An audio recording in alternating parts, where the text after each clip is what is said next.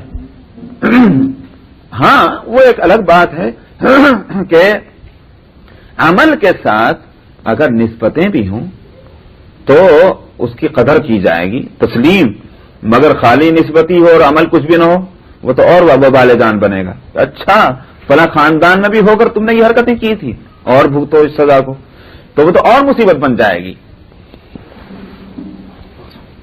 چلیے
في النار ورجل تعلم العلم وعلمه وقرأ القرآن فأوتي به فعرفه نعمه فعرفها فقال فما عملت فيها قال تعلمت العلم وعلمته وقرأت فيك القرآن قال كذبت ولكنك تعلمت العلم ليقال إنك عالم وقرأت القرآن ليقال هو قارئ فقد قيل ثم أمر به فسحب على وجهه حتى ألقي في النار ورجل وسع الله عليه وأعطاه من أصناف المال كله فأوتي به فعرفه نعمه فعرفها قال فما عملت فيها قال ما تركت من سبيل حتى تحب أن ينفق فيها إلا أنفقت فيها لك قال كذبت ولكنك فعلت ليقال هو جواد فقد قيل ثم أمر به فسحب به على وجهه ثم ألقي في النار رواہ مسلم۔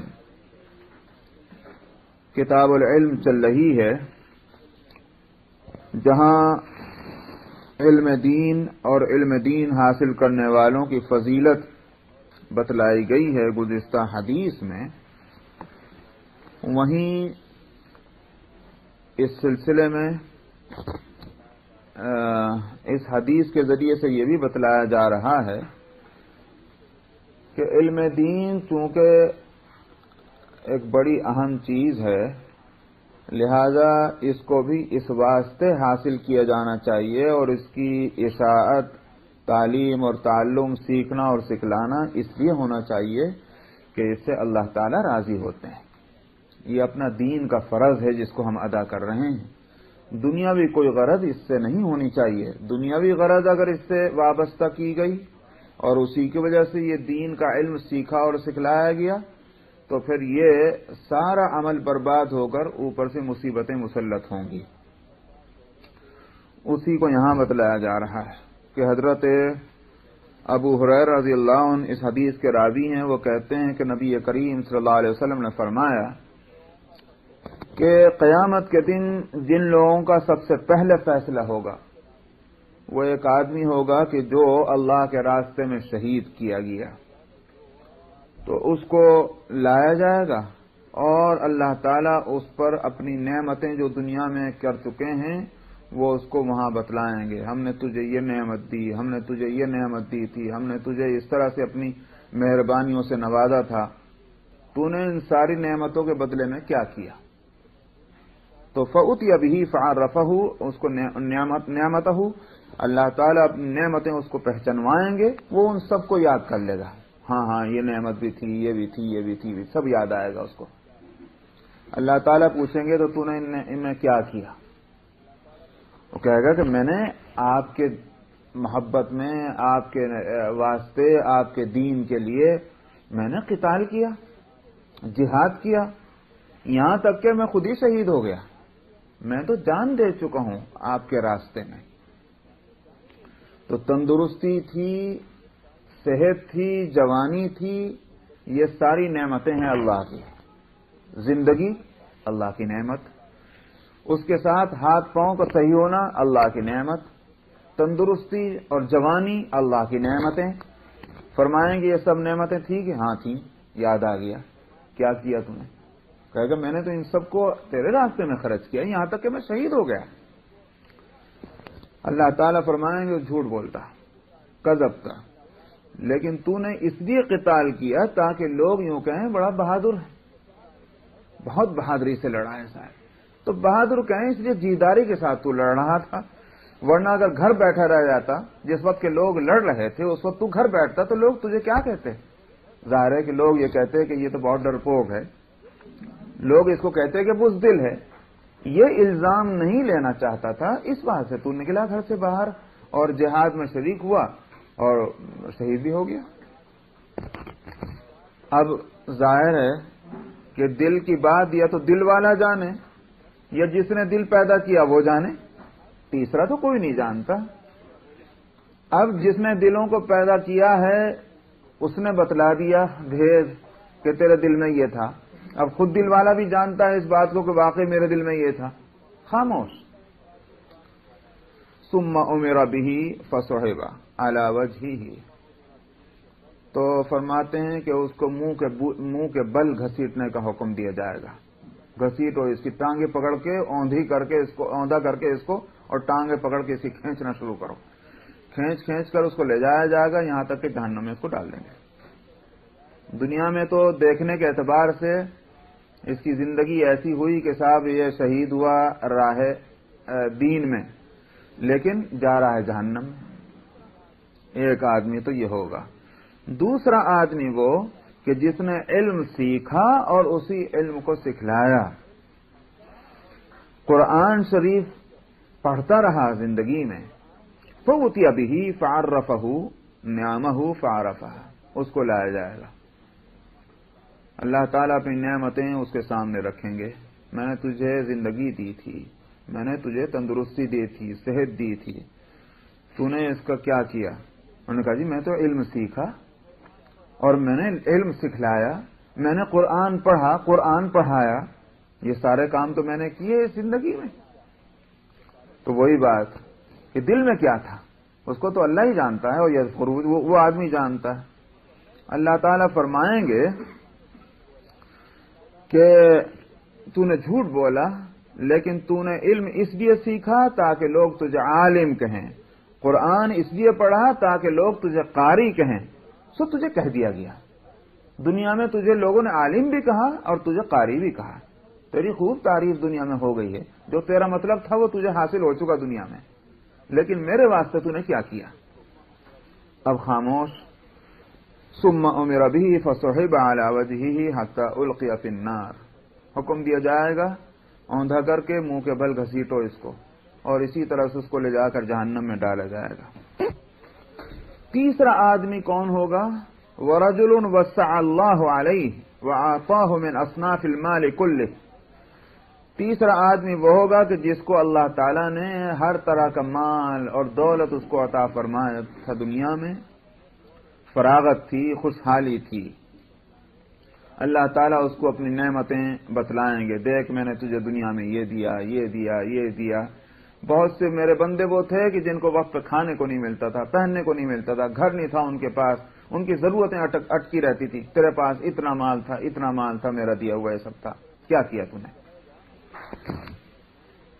وہ کہے گا میں نے کوئی ایسا راستہ نہیں چھوڑا خدا بندہ کہ جس میں خرچ کرنے کو آپ پسند کرتے ہیں اور میں نے خرچ نہ کیا ہو. ہر جگہ تو میں نے خرچ کیا, مسجد میں دیا, مدرسے میں دیا, غریبوں کو دیا, یتیموں کو دیا, مسکینوں کو دیا. جہاں بھی آپ خرچ کرنے کو پسند کرتے ہیں وہاں تو میں نے خرچ کیا اس مال کو. اللہ تعالیٰ فرمائیں گے جھوٹ بولتا ہے, تو نے یہ سب اس لیے کیا تاکہ لوگ تجھے سخی کہیں, تجھے داتا کہیں, بہت دیالو ہے, بہت دیتا ہے, بڑا سخی ہے, بھائی کنجوس نہیں ہے, واقعی بہت اچھا آدمی ہے. سو کہا گیا تجھے دنیا میں, لوگوں نے کہہ دیا جو تو چاہتا تھا وہ لوگوں نے تجھے کہا.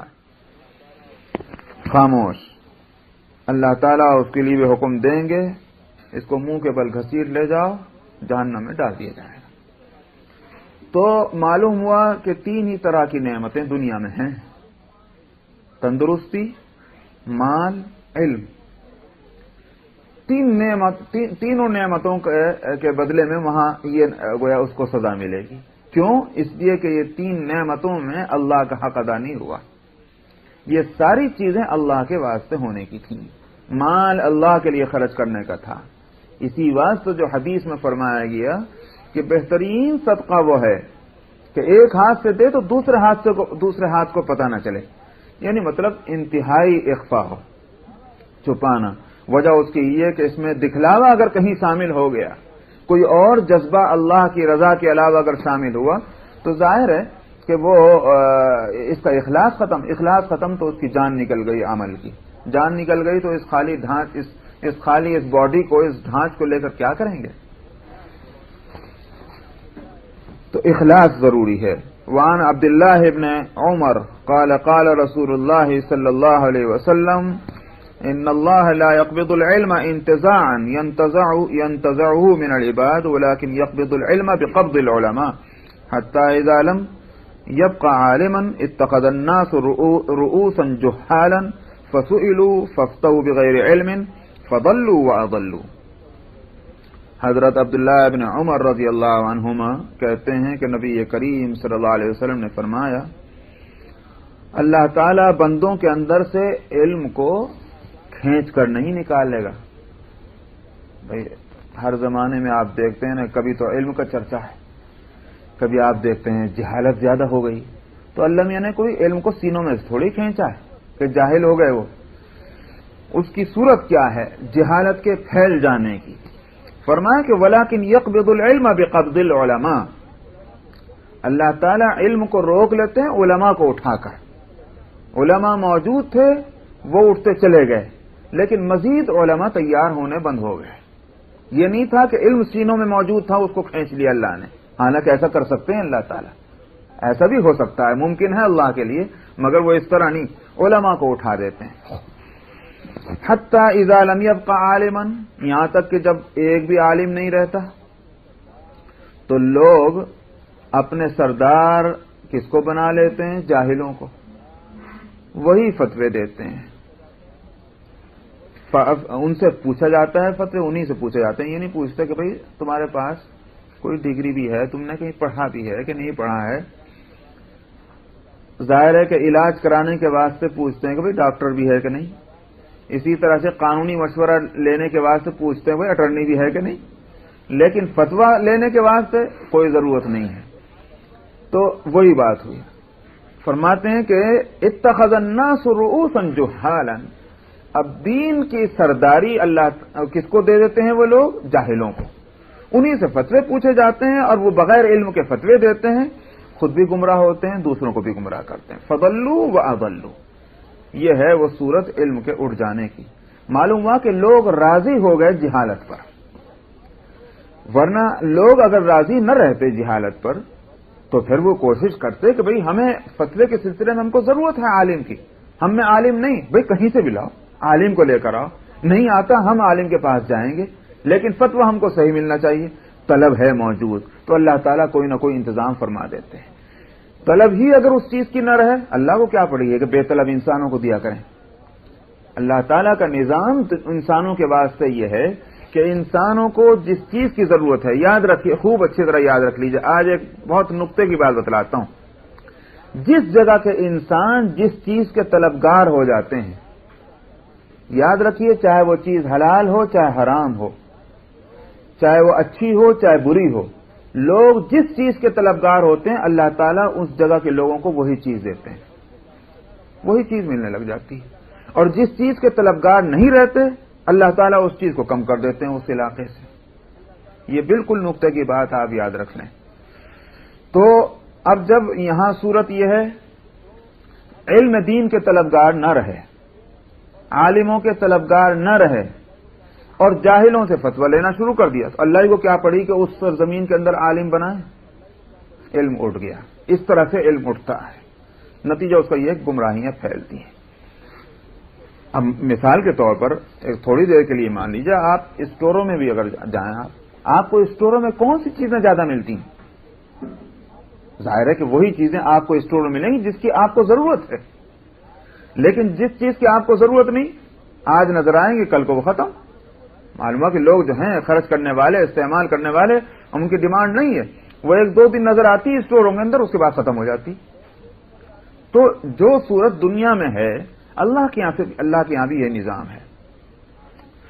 جن علاقوں میں آپ ہندوستان میں دیکھ لیں، جن علاقوں میں جس طرح کا گوشت جس جانور کا کھایا جاتا ہے وہی جانور زیادہ ملتا.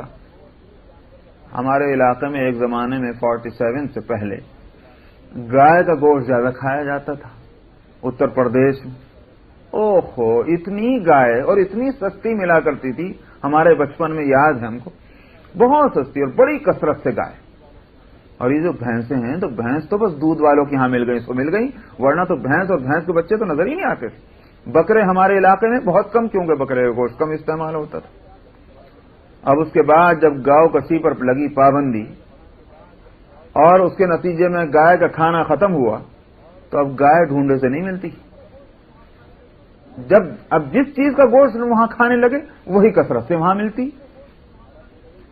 عرب میں آپ چلے جائیں، عرب میں کوئی بھینس کا گوشت نہیں کھاتا، تو بھینس ملتی بھی نہیں وہاں، دیکھو گے بھی نہیں ملتی.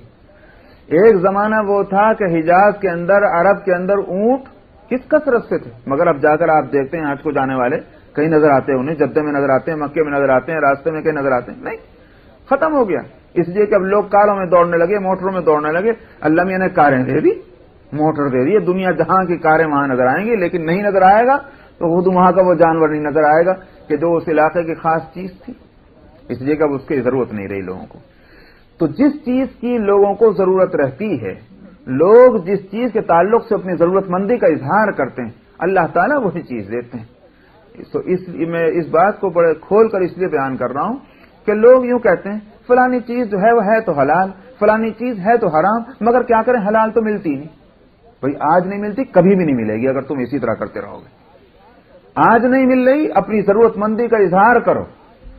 سمجھ میں آیا؟ آج نہیں ملے گی تو کل ملے گی، کل نہیں ملے گی تو پرسوں ملے گی. لیکن اگر تم قناعت کر گئے اس حرام چیز پر اور حلال کی طلب تمہارے اندر سے نکل گئی، یاد رکھو حلال کبھی بھی نہیں ملے گا. سمجھ میں آئی نہیں بات؟ یہ ایک نقطہ ہے. تو اسی سے یہ مسئلہ نکلا ہے کہ اللہ تعالیٰ جو ہیں وہ علم کو اس طرح سے اٹھا لیتے ہیں، علماء اٹھتے ہیں اور علماء کے جگہ دے دیتے ہیں لوگ جاہلوں کو، انہی سے فتویٰ لیتے ہیں، انہی سے فتوے پر عمل کرتے ہیں، تو اللہ تعالیٰ پھر علم کو اٹھا لیتے ہیں. وعن شقيق قال كان عبد الله بن مسعود يذكر الناس في كل خميس فقال له رجل يا أبا عبد الرحمن لوددت أنك ذكرتنا في كل يوم. قال أما إنه يمنعني من ذلك إني أكره أن أملكم وإني أتخولكم في الموعظة كما كان رسول الله صلى الله عليه وسلم يتخولنا بها مخافة السامة علينا.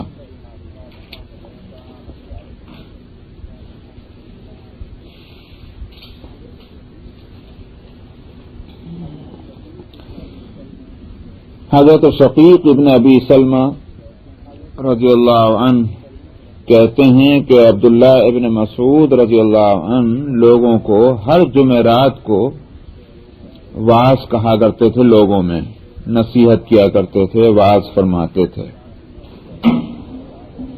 ایک آدمی نے ان سے کہا کہ اے ابو عبد الرحمن، یہ حضرت عبداللہ ابن مسعود کی کنیت ہے، اے ابو عبد الرحمن، مجھے تو ایسا اچھا لگتا ہے کہ آپ ہر دن ہی وعظ کہا کریں، مجھے اس کی خواہش ہے۔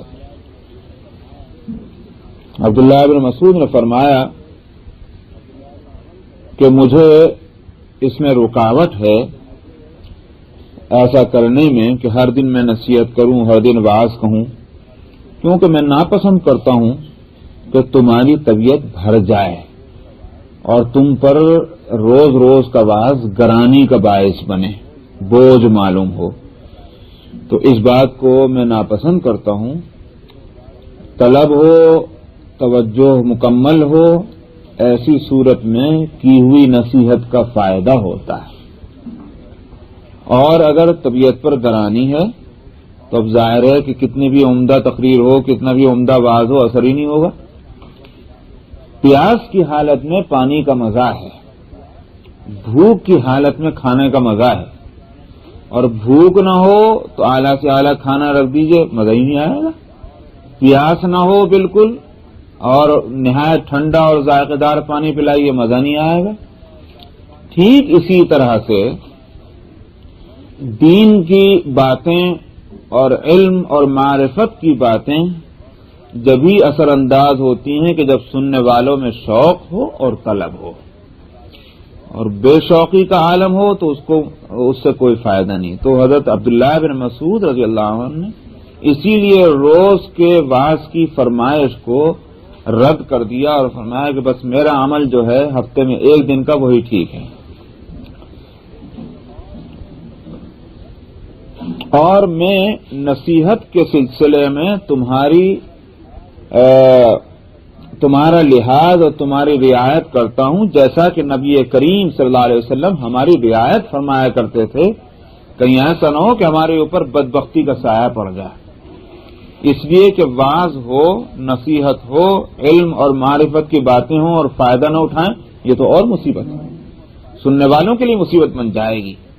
اس لیے مربی اور تربیت دینے والے کی بہت بڑی ذمہ داری ہے۔ تربیت کے نقطۂ نظر سے دیکھنا چاہیے کتنی اس میں صلاحیت ہے برداشت کرنے کی اور اس کو سنبھالنے کی۔ کتاب العلم چل رہی ہے تو علم کے اندر اس کتاب العلم میں اس حدیث کو اسی بات سے لائیں کہ یہ نہیں کہ پڑھانے والا جو ہے وہ علم کے دریا بہا دے۔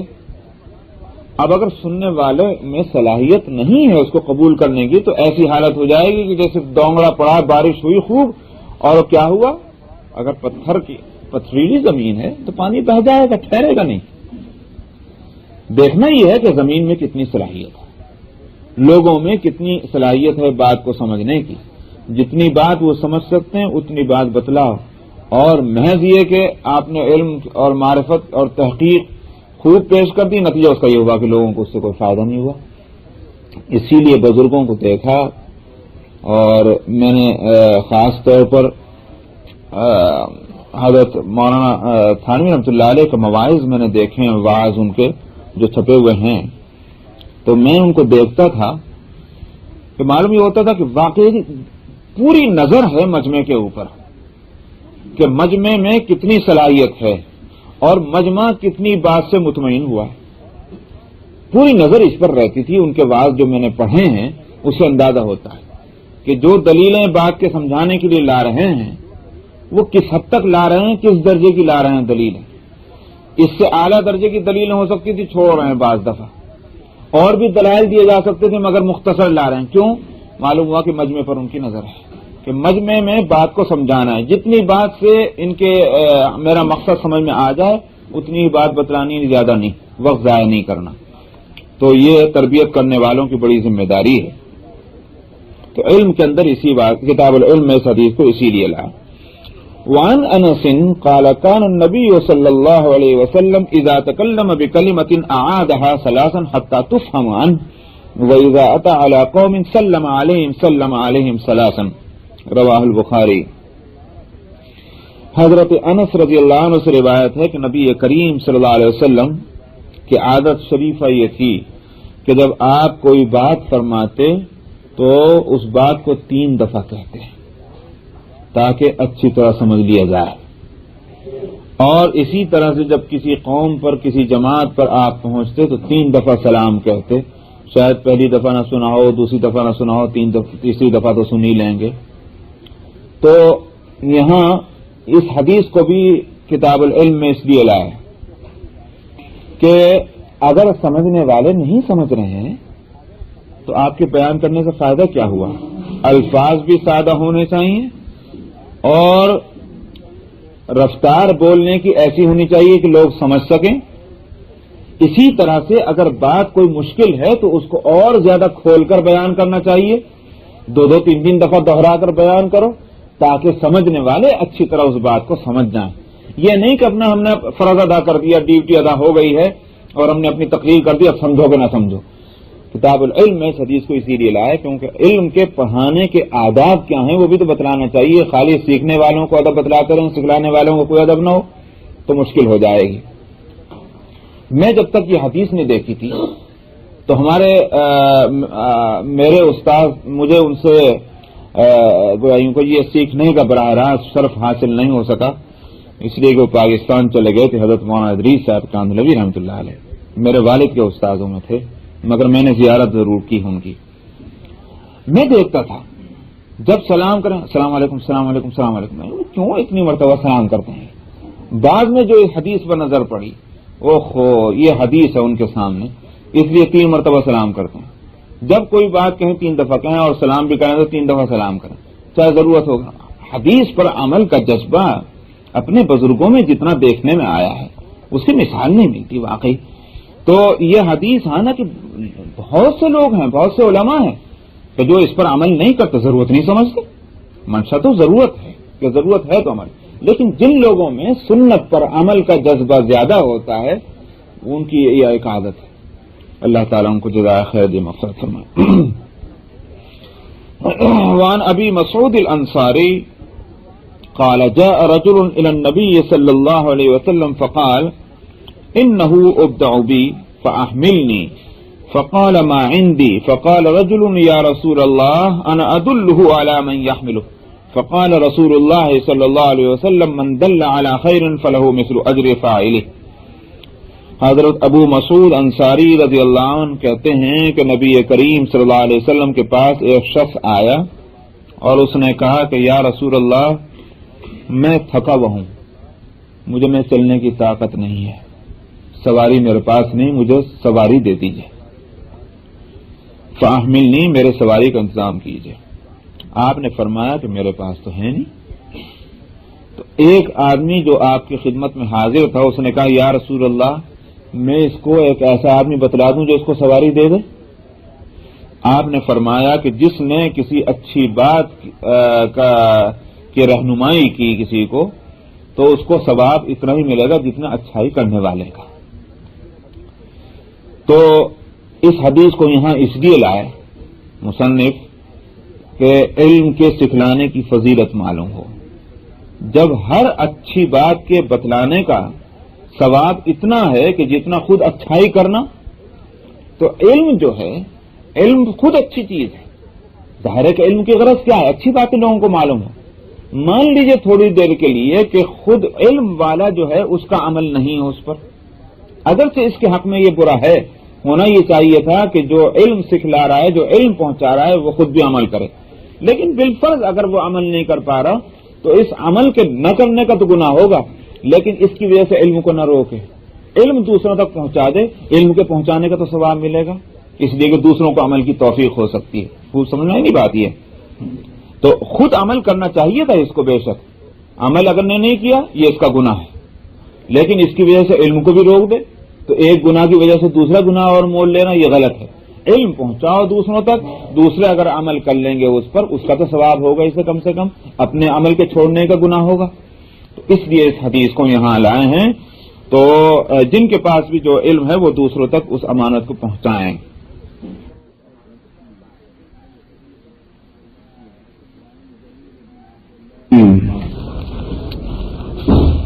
وعن جرير بن عبد الله قال كنا في صدر النهار عند رسول الله صلى الله عليه وسلم فجاءه قوم عراة مشتاب النمار أبي العباء متقلد السيوف عامتهم من مضر بل كلهم من مضر فتمعر وجه رسول الله صلى الله عليه وسلم لما رأى بهم من الفاقة فدخل ثم خرج فأمر بلالا فأذن وأقام فصلى ثم خطب فقال يا أيها الناس اتقوا ربكم الذي خلقكم من نفس واحدة إلى آخر الآية إن الله كان عليكم رقيبا والآية التي في الحشر اتقوا الله ولتنظر نفس ما قدمت لغد تصدق رجل من ديناره من درهمه من سومه من صاع بره من صاع تمره حتى قال ولو بشق تمرة قال فجاء رجل من الأنصار بسرة كادت كفه تعجز عنها بل قد عجزت ثم تتابع الناس حتى رأيت قومين من طعام وثياب حتى رأيت وجه رسول الله صلى الله عليه وسلم يتهلل كأنه مذهبة فقال رسول الله صلى الله عليه وسلم من سن في الإسلام سنة حسنة فله أجرها وأجر من عمل بها من بعده من غير أن ينقص من أجورهم شيء ومن سن في الإسلام سنة سيئة كان عليه وزرها ووزر من عمل بها من بعده من غير أن ينقص من أوزارهم شيء رواه مسلم. حضرت جریر ابن عبداللہ رضی اللہ عنہ سے روایت ہے، وہ کہتے ہیں کہ ہم لوگ نبی کریم صلی اللہ علیہ وسلم کے پاس تھے دن کے اول حصے میں، چوتھے دن ہم وہاں حاضر تھے. جیسے آج کل سمجھیے کہ 10-11 بجے کا وقت ہوتا ہے، اس کو کہتے ہیں 9-10 بجے کے ٹائم کو صدر النہار. صدر کے معنی سینے کے آتے ہیں، سینہ جو ہے بالکل وہ شروع بدن کا حصہ کہلاتا ہے، اس لیے صدر نہار سے مراد ہے دن کا اول حصہ. آپ کے پاس ایک قوم آئی جو ننگی اور ٹاٹ جو ہوتے ہیں، ٹاٹ تو جانتے ہیں نا، جس کے تھیلے وغیرہ بنائے جاتے ہیں، ٹاٹ بدن کو لپیٹے ہوئے.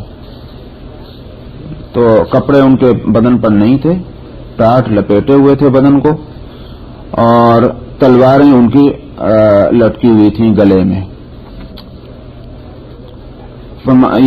راوی کہہ رہے ہیں حضرت جریر کہ ان میں کے اکثر لوگ بلکہ کل کے کل جو ہیں وہ قبیلہ مدر کے تھے. تو جب اس حالت میں وہ آئے، نبی کریم صلی اللہ علیہ وسلم کا چہرہ مبارک متغیر ہو گیا، رنگ بدل گیا آپ کا ان کو دیکھ کر. لما رأى بهم من الفاقہ، کہ ان پر فقر و فاقے کی اس کیفیت کو کہ بدن ان کے کمزور، فاقہ زدہ، لباس نہیں، ٹاٹ اپنے بدن کو لپیٹ رکھی، ان کو اس حالت میں دیکھ کر آپ کے چہرے کا رنگ بدل گیا. آپ کی پریشانی کا عالم یہ کہ فدخل ثم خرج، آپ اپنے گھر میں تشریف لے جائیں، باہر آئیں، اس طرح سے بار بار باہر اندر، یہ جس کو پریشانی کی کیفیت آپ کی اس حالت کو دیکھ کر. اس کے بعد نماز کا وقت آیا ہوگا تو آپ نے حضرت بلال کو حکم دیا، اذان دی، اقامت کہی گئی، نماز پڑھی، پھر آپ نے تقریر فرمائی، خطبہ دیا. آپ نے فرمایا، یا قرآن شریف کی آیت پڑھی، یا ایھا الناس اتقوا ربکم الذی خلقکم من نفس واحدہ، اے لوگو اللہ سے، اے لوگو ڈرو تم اپنے اس رب سے جس نے تم کو پیدا کیا ہے ایک ہی جان سے. یہ آیت بالکل برمحل آپ نے پڑھی، اس لیے کہ دنیا میں ہر شخص اپنی کھال میں مگن ہے، اور دوسرے کو کمزور حالت میں دیکھنے کے باوجود اس کے دل میں کوئی جذبہ نہیں پیدا ہوتا کہ میری اور اس کی حالت میں یہ فرق کیوں. سمجھتا ہے کہ مجھ سے کیا لینا، یہ اور میں اور. سگا بھائی ہو تو اس کی تکلیف تو نہیں برداشت ہوگی، سگی بہن ہو تو اس کی تکلیف کو نہیں برداشت کرے گا، لیکن اگر کسی سے تعلق نہ ہو تو وہ اپنے حالت میں ٹھیک ہے، یہ اپنی حالت میں ٹھیک. اس لیے اس آیت کا پڑھنا اس وقت میں کہہ رہا ہوں بالمحل یوں ہے کہ اس آیت نے جو سبق دیا ہے ہمیں وہ یہ کہ تم سب کے سب ایک ہی فیملی کے ممبر تو ہو، اگرچہ کوئی رشتہ فی الحال تمہارے اندر چچا تایا کا نہیں ہے قریبی، لیکن اصل کے اعتبار سے تو سب کے سب تم ایک دوسرے کے رشتہ دار ہو، اس لیے کہ ایک ہی جان سے پیدا ہوئے سب۔ اللہ تعالیٰ نے حضرت آدم علیہ السلام کو پیدا کیا، خلقکم من نفس واحدۃ وخلق منها زوجہا، اور انہی سے ان کی بیوی حضرت حوا کو پیدا کیا، ان کا جوڑا اسی سے نکالا۔ تو اور وبث منہما رجالا کثیرا ونساء، اسی سے ہم نے پھر مردوں اور عورتوں کو پھیلایا بڑھایا، تو اصل ایک نکلی۔ جب اصل ایک ہے تو ایک ہی فیملی کے ممبر ہو گئے، تو تم اپنے کلوز ریلیٹیو جو ہیں ان کے دکھ درد کو دور کرنے کی ذمہ داری محسوس کرتے ہو، لیکن دوسرے انسانوں کو اپنا غیر سمجھتے ہو۔ تو اس لیے یہ آیت آپ نے پڑھی، ان اللہ کان علیکم رقیبا، اللہ تعالیٰ تمہارے نگہبان ہیں اور تمہارے نگرانی فرماتے ہیں۔ یہ آیت آپ نے پڑھی، اور اسی کے ساتھ وہ آیت بھی پڑھی جو سورہ حشر میں ہے، یا ایھا الناس اتقوا اللہ ولتنظر نفس، یا ایھا الناس نہیں وہ آیت کہاں سے، یا ایھا الذین آمنوا اتقوا اللہ، یا ایھا الذین آمنوا اتقوا اللہ ولتنظر نفس ما قدمت لغد، کہ اے ایمان والو اللہ سے ڈرو، اور چاہیے کہ ہر جان اور ہر شخص اس بات پر نظر رکھے کہ اس نے کل کے لیے کیا کیا، کیا چھوڑا ہے۔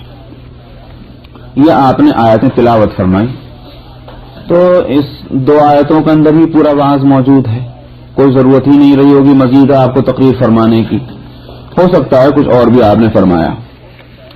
آپ کی اس تقریر کا اثر پڑا، تصدق رجل، ایک آدمی نے صدقہ لا کر پیش کرنا شروع کیا، دینار لانے شروع کیے، درہم لانے شروع کیے، کپڑے لانے شروع کیے، غلہ لانا شروع کیا، کھجوریں لانی شروع کر دی، جو جس کے ہاتھ لگ رہا تھا وہ لیے چلا آ رہا، اس لیے کہ وہاں نبی کریم صلی اللہ علیہ وسلم کا واعظ سننے کے بعد اب کون شخص اس پہ عمل کے لیے تیار نہیں ہوگا، اور وہ بھی اتنا پر اثر واعظ کہ بھئی قیامت کی یاد دلا دی اور اپنی حقیقت بھی بتلا دی کہ تمہاری حقیقت کیا ہے، اور ادھر خود نبی کریم صلی اللہ علیہ وسلم کی پریشانی کو صحابہ اپنی آنکھوں سے دیکھ رہے ہیں، تو جو جس سے ہو سکتا تھا وہ سب لے کر آنے لگے۔ راوی کہتے ہیں کہ یہاں تک کہ کھجور کی اگر ایک ٹکڑا بھی کسی کے پاس ہے، بشق تمرتن، کسی کے پاس کھجور کا ایک ٹکڑا بھی گھر میں رکھا تھا وہ بھی لے کے آ گیا، پوری کھجور نہیں ہے ٹکڑا ہی ہے وہی لے آؤ، وہ لے کر آ گیا۔ یہ مطلب نہیں کہ وہ تھوڑی چیزیں لا رہے، کسی کے پاس زیادہ تھی تو زیادہ لا رہا تھا، تھوڑی تھی تو زیادہ، اسی لیے کہتے ہیں راوی کہتے ہیں کہ انصار میں تو ایک آدمی آیا اور ایک تھیلی اٹھائے، تھیلی کیا بلکہ تھیلا، کادت کفہ تعجز عنہا، اس کے ہاتھ اور ہتھیلیاں اس کو سنبھال نہیں پا رہی تھی، اتنا بڑا ہو گیا، اتنے وزنی تھیلا تھا وہ درہم اور دینار کا۔ تو وہ کہتے ہیں کہ یہاں تک کہ لوگ پے در پے ایک کے پیچھے ایک جو جس کے ہاتھ لگ رہا کر کے اندر لیے چلا رہا، اور نبی کریم صلی اللہ علیہ وسلم خدمت میں مسجد میں لا کر کے، حتی رأیت قومین من طعام وثیاب، یہاں تک کہ میں نے دو ڈھیر دیکھے ہیں کھانے اور پینے کی چیزوں کے اور کپڑوں کے، اتنا ڈھیر لگ گیا مسجد میں۔ حتی رأیت وجہ رسول اللہ صلی اللہ علیہ وسلم یتحلل کأنہ مذہبہ، میں نے نبی کریم صلی اللہ علیہ وسلم کے چہرے کو پھر میں نے دیکھا کہ ایسا دمک رہا تھا جیسا سونا چمکتا، یہ کیفیت ہوگی خوشی کی وجہ سے۔ اس وقت نبی کریم صلی اللہ علیہ وسلم نے فرمایا، وہی گویا اس کتاب العلم سے متعلق ہے یہ حصہ، کہ من سن فی الاسلام سنتا حسنتا فلہ اجرها واجر من عمل بها من بعدہ، کہ جس نے اسلام کے اندر ایک اچھا طریقہ جاری کیا اس کو اس کا بھی اجر ملے گا، اور جس نے اس پر اس کے بعد عمل کیا اس کا اجر بھی ملے گا، بغیر اس کے کہ اس عمل کرنے والے کے اجر میں کوئی کمی ہو۔ عمل کرنے والے کو عمل کا ثواب ملے گا، مگر جس نے وہ طریقہ ایجاد کیا تھا اس کو اپنے کا عمل کا بھی اور اس کے عمل کا بھی ثواب ملے گا۔ تو اللہ تعالیٰ اس طرح سے اس کے ثواب کو بڑھاتے جائیں گے۔ 1000 آدمیوں نے عمل کیا تو اپنا ثواب تو الگ اور 1000 اور ثواب الگ اور مل رہے، اور ان 1000 لوگوں کو اپنے اپنے ثواب ملتے جائیں گے۔ ومن سن فی الاسلام سنتا سیئتا، اور جس نے اسلام میں غلط طریقہ جاری کیا تو اس کے اوپر اس کا بھی گناہ ہوگا، اور جس نے بھی اس پر عمل کیا اس کے بعد ان کے بھی عمل کا گناہ ہوگا، بغیر اس کے کہ ان کے گناہوں میں کسی طرح کی کمی کی جائے۔ پورا گناہ ان کو بھی ملے گا اور اس طریقے کے جاری کرنے والے کو بھی برابر گناہ ملتا جائے گا۔ یہ مسلم شریف کی حدیث ہے، اس کو یہاں اسی لیے لائے۔ علم کے جس طرح حاصل کرنا اس کا کار ثواب ہے، علم کا دوسروں تک پہنچانا بھی بڑے ثواب کا کام ہے۔ کیوں؟ اس لیے کہ علم ہی دراصل عمل کا دروازہ کھولتا ہے، عمل کی راہیں اسی سے استوار ہوتی ہیں۔ علم نہ ہو تو عمل کیسے ہوگا؟ کسی کو اگر مسئلہ ہی معلوم نہیں تو وضو کیسے کرے گا وہ؟ اگر نماز کا طریقہ معلوم نہیں تو کیسے پڑھے گا؟ تو علم ہی دراصل ذریعہ ہے عمل کا۔ اس لیے علم دوسروں تک پہنچاؤ، جس سے کہ لوگوں کو مسائل معلوم ہوں، ہدایت کی باتیں معلوم ہوں، تو اس پر عمل کریں گے، اور جب عمل کریں گے تو ان کو بھی ثواب ملے گا، اور جس نے علم پہنچایا، جس نے ان کو نیک باتیں بتلائی ہیں تو اس کو بھی ثواب ملے گا۔ اس طرح سے ترغیب حاصل ہوگی، اور یہی اسلام کی خصوصیت ہے۔ اسلام نے علم کے حاصل کرنے اور علم کے سکھلانے دونوں کو ضروری قرار دیا ہے امت کے اوپر۔ اس سے کیا ہو گیا؟ اسلام جو ہے وہ ایک دائرے میں محدود نہ رہا، ورنہ اسلام ایک خاندان میں رہ جاتا، جیسے ہندو فلسفہ تھا کہ بس علم جو ہے برہمنوں میں، اگر برہمنوں کے علاوہ شودر ان کے کانوں میں وید کا کوئی شلوک پہنچ گیا تو سیسا پنگلا دو۔ ایک روایت ان کے یہاں یہ تھی مذہبی طور پر۔ اب ان کو عقل آئی، اب سمجھ آئی کہ یہ اس طرح گاڑی چلنے والی نہیں، مگر یہ سمجھ اور عقل کب آئی؟ جب اسلام نے اپنی تعلیمات کو عام کیا اور اس کے اثرات کو دوسری قوموں نے محسوس کیا۔ اسلام نے کہا کہ علم کسی کی جاگیر نہیں، علم کسی کی وراثت نہیں ہے، یہ سب کا اس میں حصہ ہے۔ جس کے پاس یہ علم ہے وہ امانت ہے، اور اس کے اصل مالک کون ہیں؟ وہی جو جن کے پاس علم نہیں، وہی اس کے مستحق ہیں، لہذا مستحقین تک اس کی وہ امانت پہنچائی جائے۔ وعن ابن مسعود قال قال رسول اللہ صلی اللہ علیہ وسلم لا تقتل نفس ظلما الا كان على ابن آدم الاول کفل من دمها لأنه اول من سن القتل، متفق علیہ۔ حضرت عبداللہ بن مسعود رضی اللہ عنہ کہتے ہیں کہ نبی کریم صلی اللہ علیہ وسلم نے فرمایا کوئی بھی شخص ظلمن نہیں قتل کیا جائے گا مگر یہ کہ اس کا گناہ حضرت آدم علیہ السلام کے پہلے بیٹے کے اوپر ضرور ہوگا، اس لیے کہ اسی نے سب سے پہلے قتل کیا تھا۔ قابیل نے حابیل کو قتل کیا، سب سے پہلا قتل وہ ہوا تھا انسانوں کی تاریخ میں۔ تو فرمایا کہ جتنے قتل ظلمن ہوں گے دنیا میں تو اس کو تو گناہ ملے گا، لیکن قابیل کو بھی برابر اس کا گناہ ملے گا۔ اب آپ دیکھ لیجئے کہ جب سے دنیا بنی ہے کتنے قتل ہوئے ہوں گے ظلم سے، ان سب کا گناہ قابیل کو بھی مل رہا ہے۔ تو یہ ہے ایک برائی کے طریقے کو جاری کرنے۔ اسی واسطے قرآن پاک میں فرمایا گیا ان الذين يحبون ان تشيع الفاحشة في الذين آمنوا لهم عذاب أليم في الدنيا والآخرة۔ فرمایا کہ جو لوگ یہ چاہتے ہیں کہ دنیا میں بے حیائی پھیلے، کیسے چاہتے ہیں؟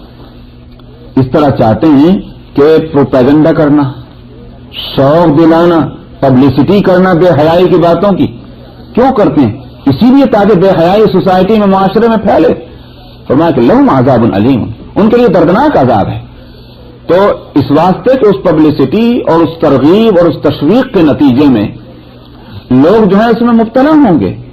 اول تو یہ وہ چیزیں ہیں کہ انسان کی طبیعت ادھر لبکتی، نفس جو ہے وہ ادھر چلتا ہے، پھر شیطان ادھر سے مہمیز کا کام کرتا ہے اور وہ الگ اس کو تیار کرتا ہے، ادھر سے وہ شیطان کے چیلے جو ہیں وہ الگ شوق دلا رہے ہیں۔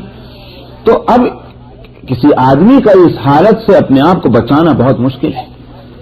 فرمایا کہ اس ایسے انسانوں کے واسطے کہ جو چاہتے ہیں کہ سوسائٹی میں بے حیائی پھیلے، فرمایا کہ ان کے لیے دردناک عذاب ہے، دنیا میں بھی اور آخرت میں بھی۔ دنیا میں بھی ان کو عذاب ہوگا اور آخرت میں بھی۔ دنیا کا عذاب جو ہے یہ نہیں کہ جن کے لیے جہنم دہکائی جائے گی، وہ تو جہنم کا عذاب تو وہاں، یہاں تو مختلف قسم کے عذاب ہیں، بیماریوں کے، اور اسی طرح سے یوں سمجھیے کہ آپس کے اختلافات کے، یہ پھوٹ پڑ جانا اور آپس میں محبت کا نہ رہنا، یہ اللہ کے عذاب ہیں دنیا میں جو اللہ کی نافرمانی کی وجہ سے آتے ہیں. تو اس لیے بری باتوں کو نہیں رواج دینا چاہیے، اچھی باتوں کو رواج دینا چاہیے.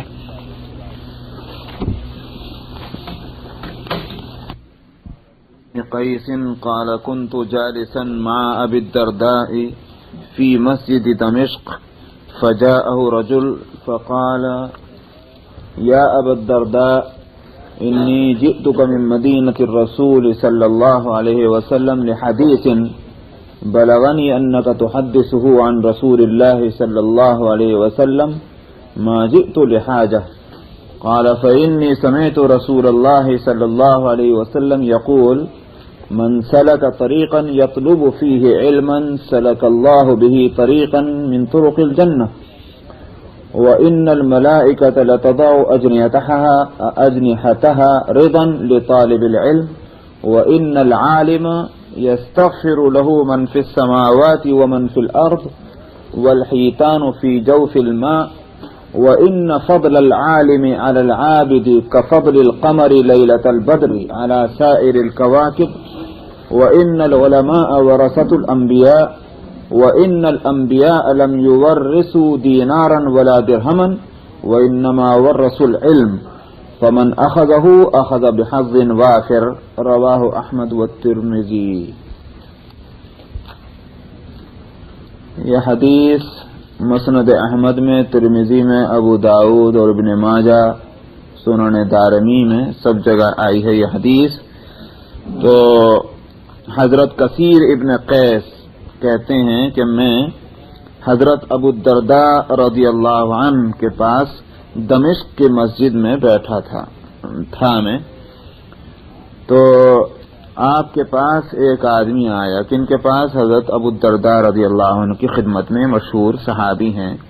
نبی کریم صلی اللہ علیہ وسلم کے وصال کے بعد جب دمشق فتح ہوا، حضرت ابو بکر صدیق حضرت عمر فاروق رضی اللہ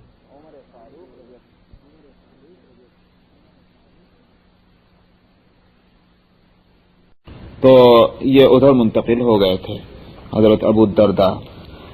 تو ابو الدرداء کے پاس ایک آدمی آئے اور انہوں نے کہا کہ اے ابو الدرداء، میں آپ کے پاس مدینۃ الرسول صلی اللہ علیہ وسلم سے آیا ہوں، یعنی مدینہ منورہ سے میں آیا ہوں.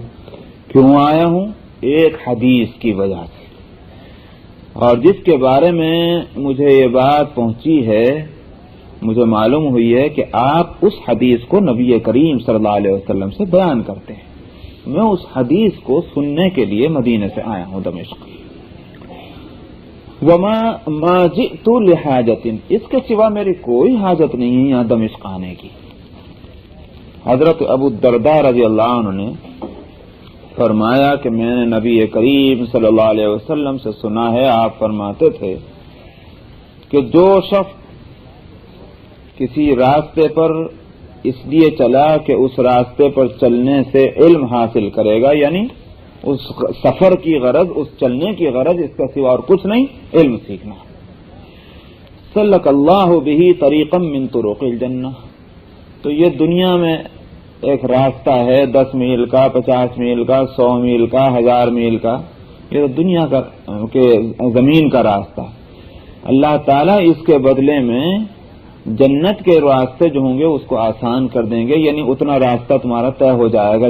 جنت بھی دور ہے کیونکہ ہر منزل دور ہوتی ہے. جنت بھی ایک منزل ہے، وہ کون سے نزدیک ہے، وہ بھی دور ہے. تو اس کے لیے بھی چلنا پڑے گا. یہاں پیروں سے چلنا پڑتا ہے، وہاں اعمال کے ذریعے سے چلنا پڑتا ہے. یہاں آپ موٹر اور ہوائی جہاز اور ٹرینوں کو اپنی سواری بناتے ہیں، وہاں اعمال سواری ہوں گے. اسی لیے عوام میں بھی وہ بات مشہور ہے کہ قربانی کے جانور جو ہیں وہ تندرست ہونے چاہیے، کیونکہ قیامت میں میدان حشر میں یہ سواریاں ہوں گی. تو عمل ہے وہ، مطلب تھوڑی کہ وہی بکرا جو ہے وہاں بکرے پہ کون سوار ہوگا، لیکن یہ ایک عمل ہے. یہ عمل اگر صحیح حالت میں یہاں ہوا تو وہاں وہ عمل جو ہے ایک سواری کی صورت میں ملے گا. تو اعمال کی وہاں دوسری شکل ہے، یا یوں کہیے کہ اصل شکل وہاں ہوگی. یہاں عمل کی کوئی شکل نہیں، ایکشن کی کوئی شکل ہے؟ آپ کا ایکشن جو ہے اس کی کوئی شکل نہیں نا، یعنی مطلب یہ ہے کہ ظاہر میں اس کا کوئی وجود نہیں ہے، یہ ایک چیز ہے جو فنا ہو گئی. لیکن قیامت میں ان کی حقیقت ہوگی، اس ایکشن کی اور اعمال کی. وہ حقیقت جو اس کی ہوگی اور حقیقی شکل جو اس کی ہوگی وہ ہمارے سامنے آئے گی. نماز ہے مثلا، نہایت خوبصورت عورت کی شکل میں ہوگی نماز. اب نماز کی یہاں کوئی شکل نہیں، یعنی شکل ہمارے اپنی حرکت کی ہے کہ ہم نے ہاتھ اٹھا کر یوں نیت باندھ لی، ہم کہتے ہیں کہ نماز پڑھ رہے ہیں. مطلب نماز کیا چیز ہے؟ ظاہر میں اس کا کوئی وجود نہیں. قیامت میں اس کا وجود ہوگا نہایت حسین اور خوبصورت عورت کی صورت. اسی لیے وہ ایک صاحب نے اپنے شیخ سے، اپنے بزرگ سے سوال کیا کہ حضرت، اور وہ خود بھی پہنچے ہوئے تھے، مطلب یہ ہے کہ کافی ریاضت اور مجاہدہ کیے ہوئے تھے.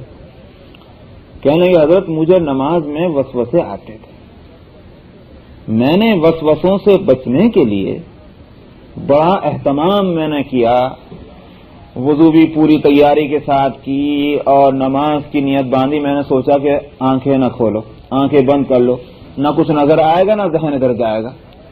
تو پورا اہتمام. اور اللہ کا شکر یہ ہے کہ میں نے نماز ختم کی اس حالت میں کہ میرا ذہن کہیں دوسری طرف نہیں گیا، نماز ہی میں رہا. آنکھیں بند کر کے میں نے نماز پڑھی. اس کے بعد میں مراقب ہوا، مراقبہ کیا کہ میری نماز کیسی ہوئی، دیکھوں کہ میری نماز کی شکل کیا بنی، یہ جو میں نے بڑے اہتمام کے ساتھ نماز پڑھی. تو انہوں نے کہا کہ مجھے ایک نہایت حسین اور خوبصورت عورت مجھے مراقبے میں نظر آئی، ہر طرح سے حسین، مگر آنکھیں اس کی بند، آنکھوں سے تو نظر ہی نہیں آتا اس کو، وہ اندھی ہے. تو یہ کیا ہوا؟ تو انہوں نے فرمایا کہ یہ تیری نماز کی شکل ہے، تو انہیں معلوم ہوتا ہے کہ آنکھیں بند کر کے نماز پڑھی تھی. کہ جی ہاں. تو انہوں نے کہا کہ یہ تو ہے، ساری نماز اچھی ہوئی ہے لیکن آنکھیں بند کر لی، تیری نماز کی جو شکل وہاں بنی اس میں بھی یہی ہوا کہ آنکھیں بند ہیں، اس کی آنکھیں نہیں کھلتی. تو فرمایا کہ غلط کیا تم نے، تم نماز سنت کے مطابق پڑھو، آنکھیں بند کرنا سنت کے مطابق نہیں، آنکھیں کھلی رکھنا سنت ہے. اب اگر وسوسے آ رہے ہیں تو وسوسہ تو کہتے ہیں غیر اختیاری خیال کو، آنے دو. جب تمہیں توجہ ہو کہ وسوسہ آیا، ہٹا لو اپنے ذہن کو. 1000 مرتبہ بھی وسوسہ آئے تو جو چیز اپنے اختیار میں نہیں، اللہ میاں کب پوچھیں گے تم سے کہ تمہارے دل میں وسوسے کیوں آئے تھے؟ اس لیے کہ وہ تو خود اللہ تعالیٰ نے فرما دیا کہ لا یکلف اللہ نفسا الا وسعها. اللہ تعالیٰ کسی انسان کو اس کی طاقت سے زیادہ جو ہے اس کی تکلیف نہیں دیتے. تو وسوسے آنا اپنی قدرت میں ہے ہی نہیں، اس کو دور کرنا، اس سے روکنا. تو جب خیال آئے کہ میرا ذہن جو ہے بھٹک گیا، فوراً اپنے متوجہ کر لو. پھر بھٹک جائے بھٹکنے دو. پھر کبھی خیال آیا کہ بھائی میں تو نماز پڑھ رہا ہوں، پھر لاؤ ذہن کو. تو یہ ہونا چاہیے، ارادہ کر کے خیال ادھر ادھر گھمانا، یا ذہن ادھر متوجہ ہو گیا کہ میں نماز پڑھ رہا ہوں اور میرے ذہن میں کہاں کہاں کی باتیں آ رہی ہیں، میں نے کہا کہ باتیں تو بڑی مزیدار ہیں، اور سوچو اور سوچو. یہ غلط ہے. وسوسہ کہتے ہیں غیر ارادی طور پر ذہن کسی اور طرف متوجہ ہو، غیر ارادی. یہ معاف ہے. تو آپ انہوں نے فرمایا تھا کہ آنکھیں کھلی رکھ کر نماز پڑھو، یہی سنت ہے. اصل نماز کی قیمت سنت کے مطابق ادا کرنے. تو میں یہ رد کر رہا تھا، قیامت میں ہمارے جتنے اعمال ہیں ان کو حقیقی شکل ملے گی. حدیث میں آتا ہے کہ ایک کلمہ ہے، پڑھنے میں تو بہت ہلکا، مگر قیامت میں اس کی کیا قیمت ہوگی؟ ہر مرتبہ کے پڑھنے کے بدلے میں ایک درخت لگ جائے گا وہاں، اس کی زمین میں، اس کی جنت میں. جنت تو ایک زمین کا نام ہے، چرکیل میدان ہے. اعمال جو ہیں وہی محلات بناتے ہیں، وہی وہاں جو ہے نہریں بہاتی ہیں، اور اعمال ہی وہاں درخت لگائیں گے. ساری چیزیں جو آبادی جنت کی ہوگی وہ ہمارے اعمال سے ہوگی. تو نبی کریم صلی اللہ علیہ وسلم نے فرمایا کہ ایک کلمہ ہے، پڑھنے میں بہت ہلکا، لیکن ایک مرتبہ کے پڑھنے کے نتیجے میں ایک درخت وہاں لگ جاتا ہے. تو فرمایا سبحان اللہ و بحمدہ سبحان اللہ العظیم. یہ ایک مرتبہ پڑھا کسی نے اللہ کے واسطے، ایک درخت لگ گیا وہاں. تو اس کی اصل شکل وہی ہے. سمجھ میں آیا؟ یہاں تو صرف الفاظ ہیں، حروف ہیں، لیکن قیامت میں اس کی اصل شکل کیا ہوگی؟ ایک درخت کی کلمہ سبحان اللہ و بحمدہ سبحان اللہ العظیم۔ ایسے ہی ایک اور حدیث میں فرمایا کلمتان خفیفتان علی اللسان ثقیلتان فی المیزان سبحان اللہ و بحمدہ سبحان اللہ العظیم، اور ایک دوسرے جگہ سبحان اللہ والحمد للہ ولا الہ الا اللہ اللہ سبحان اللہ و بحمدہ سبحان اللہ العظیم ہی ہے۔ کلمتان خفیفتان علی اللسان ثقیلتان فی المیزان سبحان اللہ و بحمدہ سبحان اللہ العظیم۔ اس کے تعلق سے دوسری حدیث یہ ہے، فرمایا کہ دو کلمے ایسے ہیں کہ زبان پر تو بڑے ہلکے ہیں، لیکن وہ جو وہاں اعمال تولے جائیں گے وہاں بڑے بھاری ہوں گے، اور وہ ہیں سبحان اللہ و بحمدہ سبحان اللہ العظیم۔ تو بہرحال اسی طرح سے علم کے راستے میں یہاں کا چلنا جو ہے وہ پیروں سے چلنا ہے، اور یہ 10 میل 50 میل چلنا ہے، لیکن اس کے بدلے میں جنت کا راستہ جو ہے وہ طے ہو جائے گا۔ آگے فرمایا کہ وَإِنَّ الْمَلَائِكَةَ لَتَضَعُ أَجْنِحَتَهَا رِضًا لِطَالِبِ الْعِلْمِ، فرشتے اپنے اجنحہ، جناح کی جمع ہے، جناح کہتے ہیں بازو کو، پر جو ہیں جیسے چیل کے، کوے کے، پرندوں کے پر ہوتے ہیں، ان کو کہتے ہیں جناح، اور جمع اس کی پلورل ہے اجنحہ۔ فرشتے اپنے پر بچھاتے ہیں، کہاں بچھاتے ہیں؟ اس کے پیروں کے نیچے، جو یہ علم سیکھنے کے واسطے جا رہا ہے، رضا لطالب العلم، اس علم دین کے اسٹوڈنٹ کی خوشنودی کے واسطے، اس کو راضی کرنے کے لیے اس کے پیروں کے نیچے پر بچھاتے ہیں۔ جیسے دیکھتے ہیں آپ پریزیڈنٹ آتے ہیں کہیں ایئرپورٹ پہ اتریں گے تو بالکل جہاز کے زینے سے لے کر کے اور وہاں تک ایک ریڈ کارپیٹ بچھاتے ہیں، کیا ہے اس کا پیر جو ہے زمین پر اترے ہیں، اس کے جو ہے یوں کہیے کہ ریسپیکٹ اس کا یہ۔ تو اس علم دین کے اسٹوڈنٹ کے ریسپیکٹ فرشتے کس طرح کرتے ہیں؟ اپنے پر بچھا کر۔ ہمارے پروں پہ چلیے وَإِنَّ الْعَالِمَ يَسْتَغْفِرُ لَهُ مَنْ فِي السَّمَاوَاتِ وَمَنْ فِي الْأَرْضِ، اور یہ عالم جو ہے، علم والا، اس کے لیے جو کچھ آسمانوں میں ہے اور جو کچھ زمین میں ہے سب اس کے لیے دعائے مغفرت کرتے ہیں، اے اللہ اس کی مغفرت کر دے، اس کو بخش دے۔ وَالْحِيتَانُ فِي جَوْفِ الْمَاءِ، اور مچھلیاں پانی کے اندر رہ کر وہ بھی دعائے مغفرت کرتی ہیں۔ وَإِنَّ فَضْلَ الْعَالِمِ عَلَى الْعَابِدِ، اور عالم کی فضیلت عبادت گزار بندے پر، مگر وہ عبادت گزار جو عالم نہیں ہے، کیونکہ اپوزٹ ہے نا، عالم کی فضیلت عابد پر، عبادت گزار پر، اس کا مطلب یہ کہ وہ عالم نہیں ہے، خالی عبادت کرنے والا ہے۔ تو عالم کی فضیلت عبادت گزار بندے پر ایسی ہے جیسے چاند کی فضیلت کس دن؟ لیلۃ البدر، 14ویں رات میں چاند کی فضیلت کس پر؟ علی سائر الکواکب، تمام ستاروں پر، سارے ستاروں پر جو فضیلت 14ویں رات کی چاند کی ہے وہی فضیلت ایک عالم کی عبادت گزار بندوں پر ہے۔ وَإِنَّ الْعَالِمَ وَرَثَةُ الْأَنْبِيَاءِ، اور علماء جو ہیں وہ انبیاء کے وارث ہیں، اور وَإِنَّ الْأَنْبِيَاءَ لَمْ يُوَرِّثُوا دِينَارًا وَلَا دِرْهَمًا وَإِنَّمَا وَرَّثُوا الْعِلْمَ، انبیاء علیہم السلام ترکے میں دینار اور درہم نہیں چھوڑتے، دنیا کا مال نہیں چھوڑتے۔ اسی واسطے یہاں سے وہ مسئلہ حضرت فاطمہ رضی اللہ عنہا نے جو باغ فدق تھا، مشہور مسئلہ، تو اس کے بارے میں حضرت ابو بکر صدیق رضی اللہ عنہ سے جو مطالبہ کیا تھا کہ یہ تو رسول اللہ صلی اللہ علیہ وسلم کے حصہ کا مال ہے، ہمارا ترکہ لاؤ، ان کا مطالبہ تھا حضرت ابو بکر صدیق رضی اللہ عنہ سے۔ ابو بکر صدیق رضی اللہ عنہ نے نہیں دیا تھا، اور انہوں نے فرمایا تھا کہ یہ جب تک نبی کریم صلی اللہ علیہ وسلم حیات تھے تب تک یہ آپ کا مال تھا، مگر جب آپ کا وصال ہو گیا اب یہ آپ کا مال ترکہ نہیں بن سکتا، اولاد میں تقسیم نہیں ہوگا، اس لیے کہ خود نبی کریم صلی اللہ علیہ وسلم نے فرمایا تھا کہ ان الانبیاء لم یورثوا دینارا ولا درہما، انبیاء کے ترکے میں درہم اور دینار ہوتا ہی نہیں، تو یہ مال دولت کیسے ترکہ بن سکتا ہے؟ یہ سب صدقہ ہوگا، سب صدقہ ہوگا، یہ ترکے میں تقسیم نہیں ہوگا۔ لوگوں نے اس کو بڑے غلط انداز میں اٹھایا مسئلے کو. حالانکہ عجیب بات یہ ہے کہ اگر ابو بکر صدیق رضی اللہ عنہ کو ترکہ منظور کر سکتے تھے یا کرتے تو ان کی بیٹی کو بھی تو ملتا سب سے پہلے, ملتا نہ ملتا حضرت عائشہ کو. تو اگر وہ حضرت فاطمہ کا نقصان کر رہے تھے, نعوذ باللہ کہ ہمارے دل میں اس طرح کا وسوسہ بھی آئے, لیکن اگر اس کو فرض کر لیجئے تو پھر مان لیجئے کہ اپنی بیٹی کا بھی نقصان کرنا چاہ رہے تھے جی. تو اس لیے بات وہ تھی کہ ان کے سامنے یہ حدیث تھی, ان الانبیاء لم یورثوا دینارا ولا درہما, مال و دولت ترکے میں نہیں چھوڑتے تو کیا چھوڑتے ہیں؟ وانما ورثوا العلم, وہ اپنے ترکے میں علم چھوڑتے ہیں. یاد ہوگا میں نے ایک دفعہ اس مسئلے کو بتلایا تھا, حکمت کیا ہے. انبیاء علیہ الصلوۃ والسلام ترکے میں مال کیوں نہیں چھوڑتے؟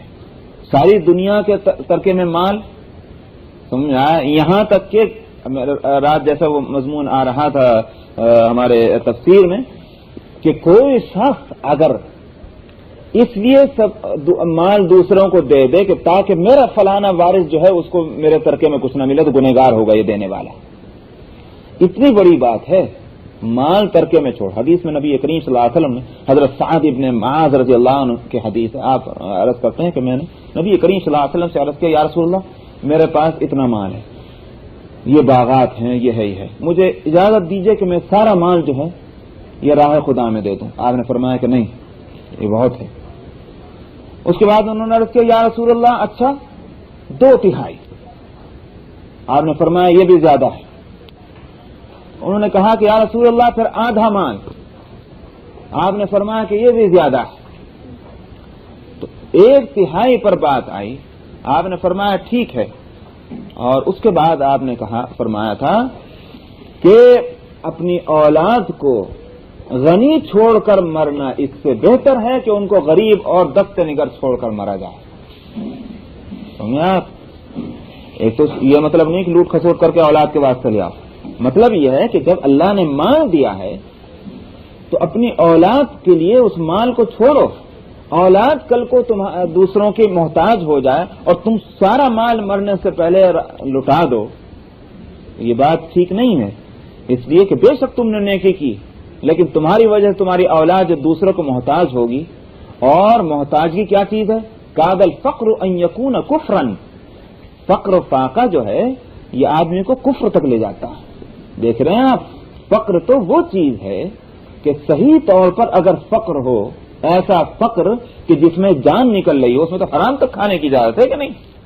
فمن اضطر غیر باغ ولا عاد فلا اثم علیہ, جو مستر ہو گیا, محتاج ہو گیا کہ زندگی اب چلی, اب ایک لقمہ اس کے پیٹ میں جائے, 2 لقمے جائیں تو جان بچے, اور لقمہ حلال کا ہے نہیں, اجازت ہے اس کو لقمہ حرام کا کھانے کی تاکہ جان بچ جائے. تو فقر تو بہت بڑی چیز ہے. کاد الفقر ان یکون کفرا. تو تم ایک نیکی کر کے اور دوسری برائی کیا کر رہے ہو کہ اپنی اولاد کے لیے ایسی زندگی چھوڑ رہے ہو کہ جس زندگی میں وہ دوسروں کے محتاج ہوں, پتہ نہیں کیا کر گزرے اس محتاجگی میں. اس لیے آپ نے حضرت سعد رضی اللہ عنہ سے فرمایا تھا کہ اپنی اولاد کو غنی چھوڑ کر مرنا اچھا ہے بنسبت اس کے کہ تم کو فقیر چھوڑ کر مرو. تو میں نے عرض کیا کہ یہ امت کے دوسرے افراد کے لیے تو ہے, مگر خود نبی کا مسئلہ کیا ہے کہ نبی کے بارے میں فرمایا کہ لم یورثوا دینارا ولا درہما. اس کی حکمت کیا ہے کہ وہ مال و دولت چھوڑ کر نہیں مرتے, انتقال فرماتے, وصال فرماتے. تو اس کی حکمت میں نے ایک دفعہ اور بھی بتلائی تھی, آج پھر اس کو دہراتا ہوں کیونکہ حدیث وہی ہے. دیکھیے, مال و دولت کتنا بھی ہو لیکن ان لمیٹڈ نہیں ہو سکتا, کوئی تو لمٹ ہوگی. آپ ملین کہیے, 2 ملین کہیے, 4 ملین کہیے, بلین کہیے, ٹریلین کہیے, کچھ بھی کہیے, لیکن لمٹ تو ہے نا. ان لمیٹڈ تو نہیں کہیں گے آپ اس کو. قارون کا خزانہ بھی لائیے تو ان لمیٹڈ نہیں ہے وہ. ٹھیک ہے بات؟ اچھا صاحب, انبیاء کے وارث کون ہیں؟ انبیاء کے وارث اگر صرف ان کے نسلی اولاد کو قرار دے دیا جائے, حدیث سے بہت زیادہ ہو رہا, مضمون اچھا آ گیا دماغ میں. اب آپ کہیں تو روک دوں اور تفسیر شروع کروں.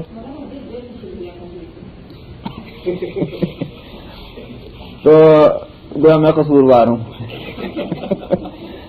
تو ایسا ہے، دیکھیے، اگر آپ یہ کہیں کہ انبیاء کے وارث صرف اس کی نسلی اولاد ہیں تو پھر تو مشرکین نے صحیح کہا تھا۔ مشرکین نہیں کہتے تھے کہ گھبراؤ مت، یہ محمد تو لا ولد ہے صلی اللہ علیہ وسلم، جب تک یہ زندہ ہے تب تک کہ اس کی گاڑی چل رہی ہے، اس کی بات چل رہی ہے، اس کا دین چل رہا ہے، اس کا ریلیجن چل رہا ہے، یہ لا ولد ہے۔ تو اگر بیٹا ہوتا تو ہم کو ڈر بھی ہوتا کہ بھئی جب یہ مر جائے گا، اس کا بیٹا لے کر اس کے کام کو کھڑا ہو جائے گا تو بڑی مصیبت، اس کے لا ولد ہے، آنکھ اس کی بند ہو جائے گی، اس کا سلسلہ بھی ختم ہو جائے گا، یہ مشرکین کہتے تھے۔ معلوم ہوا کہ ان کے نزدیک پیغمبر کا جانشین کون، پیغمبر کا وارث کون، اس کا بیٹا، اور بیٹا ہے نہیں، تو لہٰذا اس کو سلسلے کو چلانے والا کوئی ہے ہی نہیں۔ قرآن نے کیا جواب دیا؟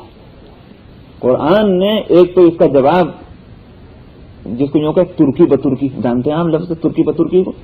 نہیں جانتے؟ ارے تاش کھیلے کہ نہیں کبھی کھیلے؟ کہتے ہیں نہلے پہ دہلا، وہ سمجھ آ گئی بات۔ ترکی بترکی کا مطلب ایسے کو تیسا، جیسی بات کہی ویسے ہی اس کو جواب پکڑانا۔ قرآن شریف ایسے جواب بھی دیتا ہے۔ بعض لوگ بگڑا کرتے ہیں، صاحب فلاں صاحب نے تو کوئی ڈھنگ کا جواب نہیں دیا، ضرورت پڑتی ہے تو بعض دفعہ بے ڈھنگ کا بھی جواب دینا پڑتا ہے۔ قرآن شریف نے کیا جواب دیا؟ انا اعطیناک الکوثر فصل لربک وانحر ان شانئک هو الابتر۔ ہم نے پیغمبر صلی اللہ علیہ وسلم کی تسلی دی گئی، وہ جو ستاتے تھے، برے لفظ بولا کرتے تھے، تو وہاں اللہ تعالیٰ نے اس کے مقابلے میں پیغمبر کے صلی اللہ علیہ وسلم کی شان بتائی۔ ہم نے تو آپ کا درجہ بہت اونچا رکھ رکھا ہے، آپ کو ہم نے الکوثر دی ہوئی ہے، تو آپ اتنے بڑے مقام پر ہیں، کیوں ان سب باتوں کا آپ خیال کرتے ہیں جو یہ بکواس کر رہے ہیں؟ فصلی لربک وانحر، سو آپ کا کام کیا ہے؟ نماز پڑھتے رہیں، قربانیاں دیتے رہیں، یہ ہے کام آپ کا، یعنی اللہ کی طرف لو لگائیں۔ ان نشانیہ هو الابتر، آپ کا دشمن جو ہے اسی کا سلسلہ ختم ہونے والا ہے۔ ابتر کہتے ہیں اس کو جس کی دم کٹ جائے، وہ پرندہ جس کی دم کاٹ دی جائے تو اس کو کہتے ہیں، اب دم کٹ جائے تو اس سے اڑا نہیں جا رہا ہے۔ دم جو ہے یہ اڑنے میں بہت مدد دیتے ہیں، یعنی وہ جو جہاز کی دم جو ہے اگر اس کو کاٹ دیجیے جہاز نہیں چلے گا۔ تو دم بریدہ، فرمایا کہ آپ کا دشمن جو ہے وہی دراصل اس کا سلسلہ ختم ہونے والا ہے، یعنی مطلب آپ کا سلسلہ۔ یہ تو ہوا، میں نے کہا کہ وہ ترکی بترکی جواب۔ اور دوسرا جواب جو ہے تحقیقی، فرمایا کہ ما کان محمد ابا احد من رجالکم ولکن رسول اللہ وخاتم النبیین۔ فرمایا کہ محمد صلی اللہ علیہ وسلم تم مردوں میں سے کسی کے باپ نہیں ہیں۔ کیا مطلب؟ یعنی ان کے بیٹا تو کوئی نہیں ہے، ٹھیک ہے، یہ تو کہتے تو قریش بھی، لیکن قرآن کیا کہتا ہے اس کے بعد کہ ما کان محمد ابا احد من رجالکم، محمد صلی اللہ علیہ وسلم تم مردوں میں سے کسی کے باپ نہیں ہیں، ولکن رسول اللہ وخاتم النبیین، لیکن اللہ کے رسول اور خاتم النبیین ہیں۔ یہاں لیکن کیوں جو کہا، اسی سے مطلب نکلتا ہے، ولیکن اور لیکن، ایک چیز کی نفی کر کے دوسری بات کہی جا رہی ہے، لیکن یہ اللہ کے رسول اور خاتم النبیین۔ کیا مطلب ہوا اس کا؟ مطلب یہ ہے کہ سلسلہ چلنے کی بات تم نے کہی تھی کہ سلسلہ نہیں چلے گا، اس لیے کہ اس کے نرینہ اولاد نہیں، یہ لا ولد ہے، بے شک لا ولد ہے، لیکن جہاں تک اس کے سلسلہ چلنے کی بات ہے، اس کے وارثوں کی بات ہے، اس کے جانشینوں کی بات ہے، کہ اللہ کا رسول ہے۔ یہ کیا مطلب؟ امت جو ہے اس کی وارث ہوگی، اور پھر یہ اور رسولوں کی طرح رسول نہیں، خاتم النبیین ہے، سارے نبیوں کے بعد میں آیا، اس کا مطلب یہ کہ اس کے بعد کوئی نبی آنے والا نہیں، تو قیامت تک آنے والی ساری امت جو ہے اس کی جانشین اور وارث ہے۔ تم ایک وارث کی فکر میں تھے، قیامت تک تمام انسان اس کے وارث بننے والے ہیں۔ یہ ہے قرآن کا جواب۔ اب عرض یہ کرنا ہے کہ پیغمبر کے وارث کون ہوئے؟ ساری امت۔ اگر درہم اور دینار ترکے میں ہوتا تو کتنوں کو ملتا؟ کس طرح تقسیم ہوتا؟ ٹھیک ہے، لمیٹڈ چیز کو ان لمیٹڈ لوگوں میں کیسے تقسیم کرتے ہیں؟ علم وہ چیز ہے، مال اور علم کے مقابلے میں بزرگوں نے خوب اچھی بات لکھی ہے۔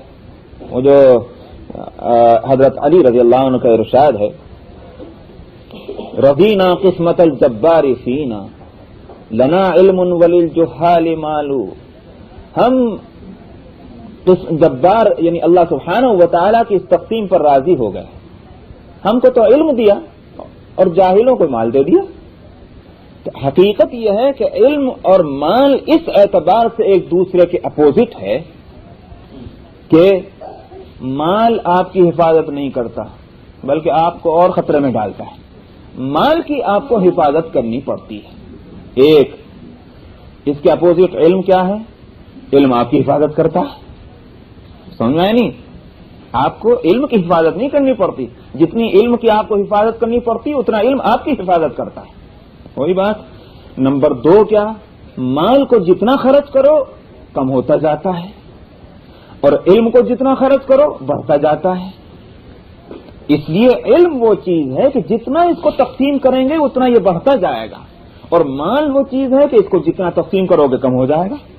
تو انبیاء علیہ الصلوۃ والسلام ترکے میں ایسی چیز چھوڑیں کہ جتنا تقسیم کرو تو وہ گھٹ جائے، یا وہ چیز چھوڑیں گے کہ جتنا اس کو تقسیم کرو گے اتنا ہی بڑھتا جائے گا. یہ ہے وہ حکمت انبیاء کے ترکے میں علم کے ہونے کی، مال و درہم کے نہ ہونے کی.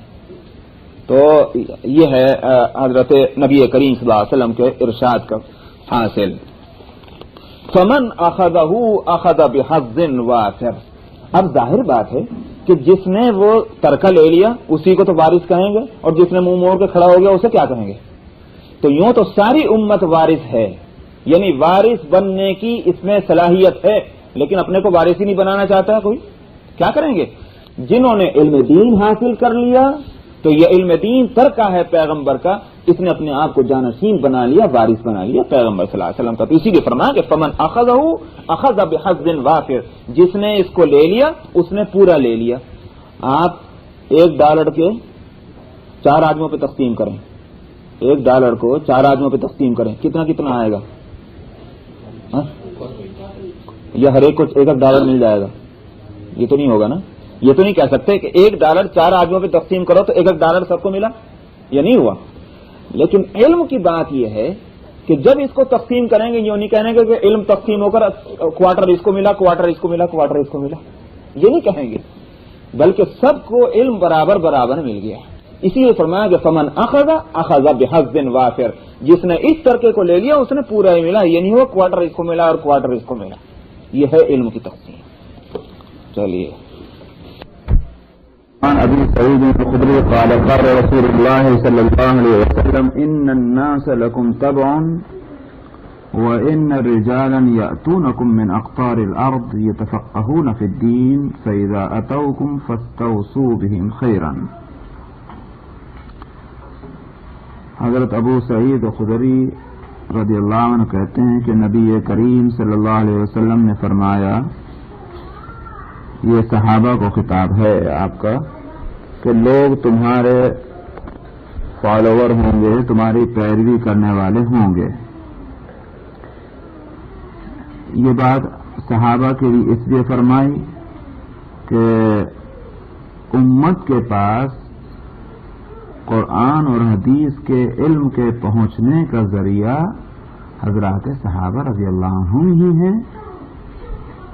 اس لیے کہ انہوں نے نبی کریم صلی اللہ علیہ وسلم سے براہ راست آپ کے ارشادات کو سنا بھی ہے اور آپ کی زندگی کو اپنی آنکھوں سے دیکھا بھی ہے. پیغمبر کی جب ذمہ داری یہ ہے کہ قرآن کو پہنچائے بھی، یعلمہم الکتاب، اور اس کا مطلب بھی بتلائے، والحکمت، اور اس پر عمل کر کے بھی بتلائے، ویزکیہم. یہ جب پیغمبر کی یہ ذمہ داریاں ہیں تو دین کو سمجھا نہیں جا سکتا جب تک کہ یہ تینوں چیزیں نہ ہوں. ایک خود کتاب کے الفاظ، قرآن کے الفاظ، قرآن کے وہ معنی کہ جو پیغمبر نے بتلائے، اور قرآن کے الفاظ اور اس معنی کے مطابق عمل پیغمبر کا کیا رہا ہے. یہ 3 چیزیں ہیں. یہ 3 چیزیں جب تک نہ ہوں گی تو دین نہیں آ سکتا. کوئی شخص کہے کہ ہمارے سر میں تو بھیجا ہے، ہم تو قرآن سے براہ راست مسائل نکال لیں گے، تو اس کا مطلب یہ ہوا کہ اس نے 3 میں سے ایک چیز کو لیا ہے، الفاظ قرآن کو اور معنی قرآن کو جو پیغمبر نے بتلایا، اور عمل بالقرآن کو جو پیغمبر نے کیا، ان دو چیزوں کو وہ چھوڑنا چاہ رہا ہے. اور دوسرے لفظوں میں یہ کہا جائے گا کہ وہ پیغمبر کی ضرورت سے انکار کر رہا ہے، اس لیے کہ قرآن پاک جو اللہ کا کلام ہے، اللہ کو تو یہ قدرت ہے، اگر وہ ایک انسان پر اپنے قرآن کو اتار سکتا ہے، یہ اس کی قدرت میں ہے، تو کیا وہ 1000 انسانوں پر نہیں اتار سکتا؟ عجیب بات ہے کہ اس کو لوگ ناممکن سمجھیں. روٹی کپڑا ہر ایک کا اللہ میاں خود اس تک پہنچاتے ہیں. وَمَا مِن دَابَّةٍ فِي الْأَرْضِ إِلَّا عَلَى اللَّهِ رِزْقُهَا وَيَعْلَمُ مُسْتَقَرَّهَا وَمُسْتَوْدَعَهَا. کون کہاں کا رہنے والا، اس وقت وہ شخص کہاں ہے، اللہ کے علم ہے، اور اس کا کھانا اس کا کپڑا وہیں پہنچتا ہے جہاں وہ موجود ہے. یہ نہیں ہے کہ میں رہنے والا ہندوستان کا آ گیا ہوں شکاگو میں اور میری کھانا وہیں اتر رہا بھی. اللہ کا نظام یہ تو نہیں ہے. جو شخص جس حالت میں جہاں ہے اس کی روزی وہیں اترتی ہے. اور یہ بھی نہیں کہ میرا کھانا کسی اور کے ہاتھ میں پکڑا کے چلے گئے فرشتے آ کر کے، ان کو دھوکہ لگ گیا، یہ بھی نہیں ہے.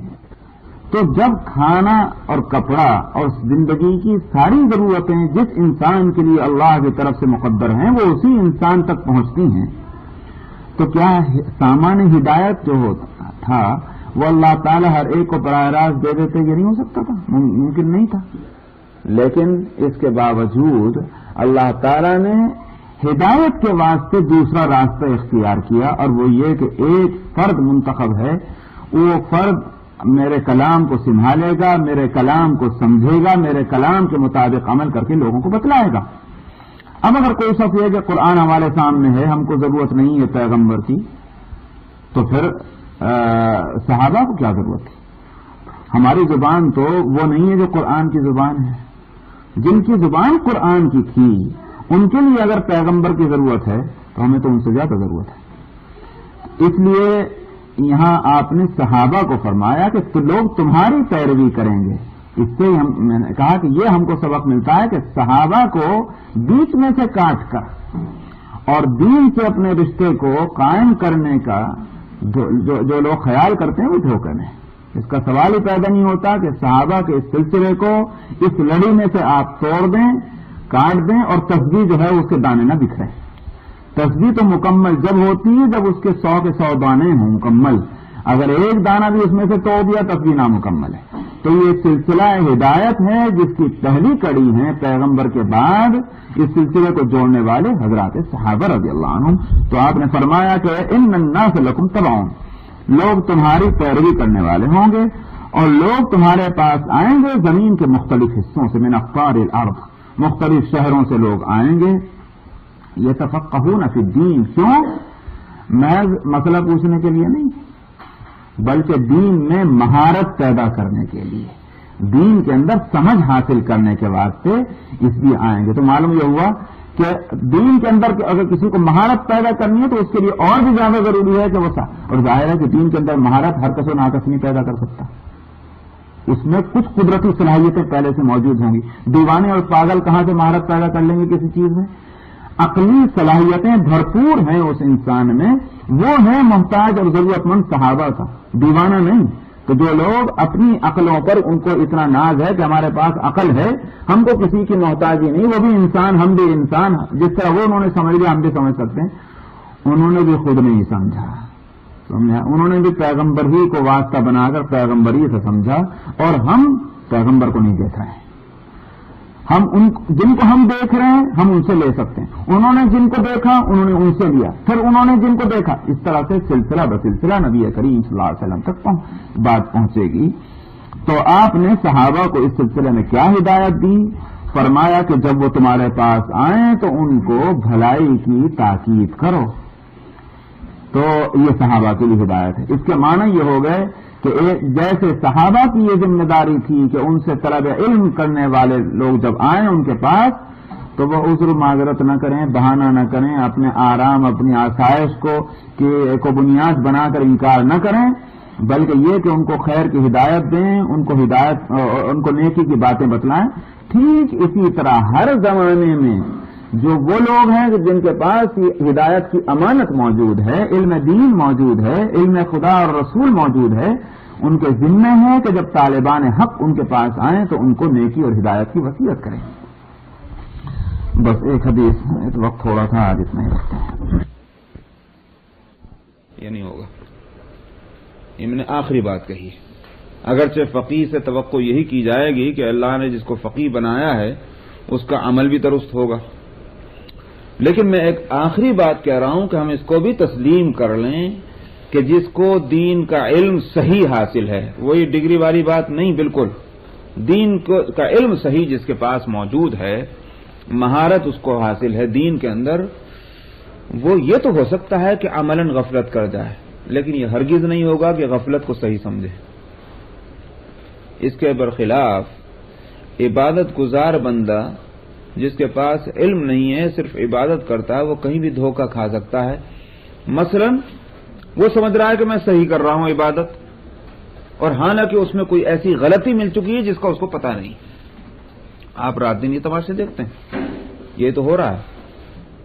موٹی سی مثال جس کو میں بار بار دیا کرتا ہوں کہ لوگ سمجھتے ہیں کہ صاحب کیا نام ہے، ایک رات جاگ لیجئے اور اس کے بعد دوسرے دن کے فرض بھی چھوڑ دیجئے.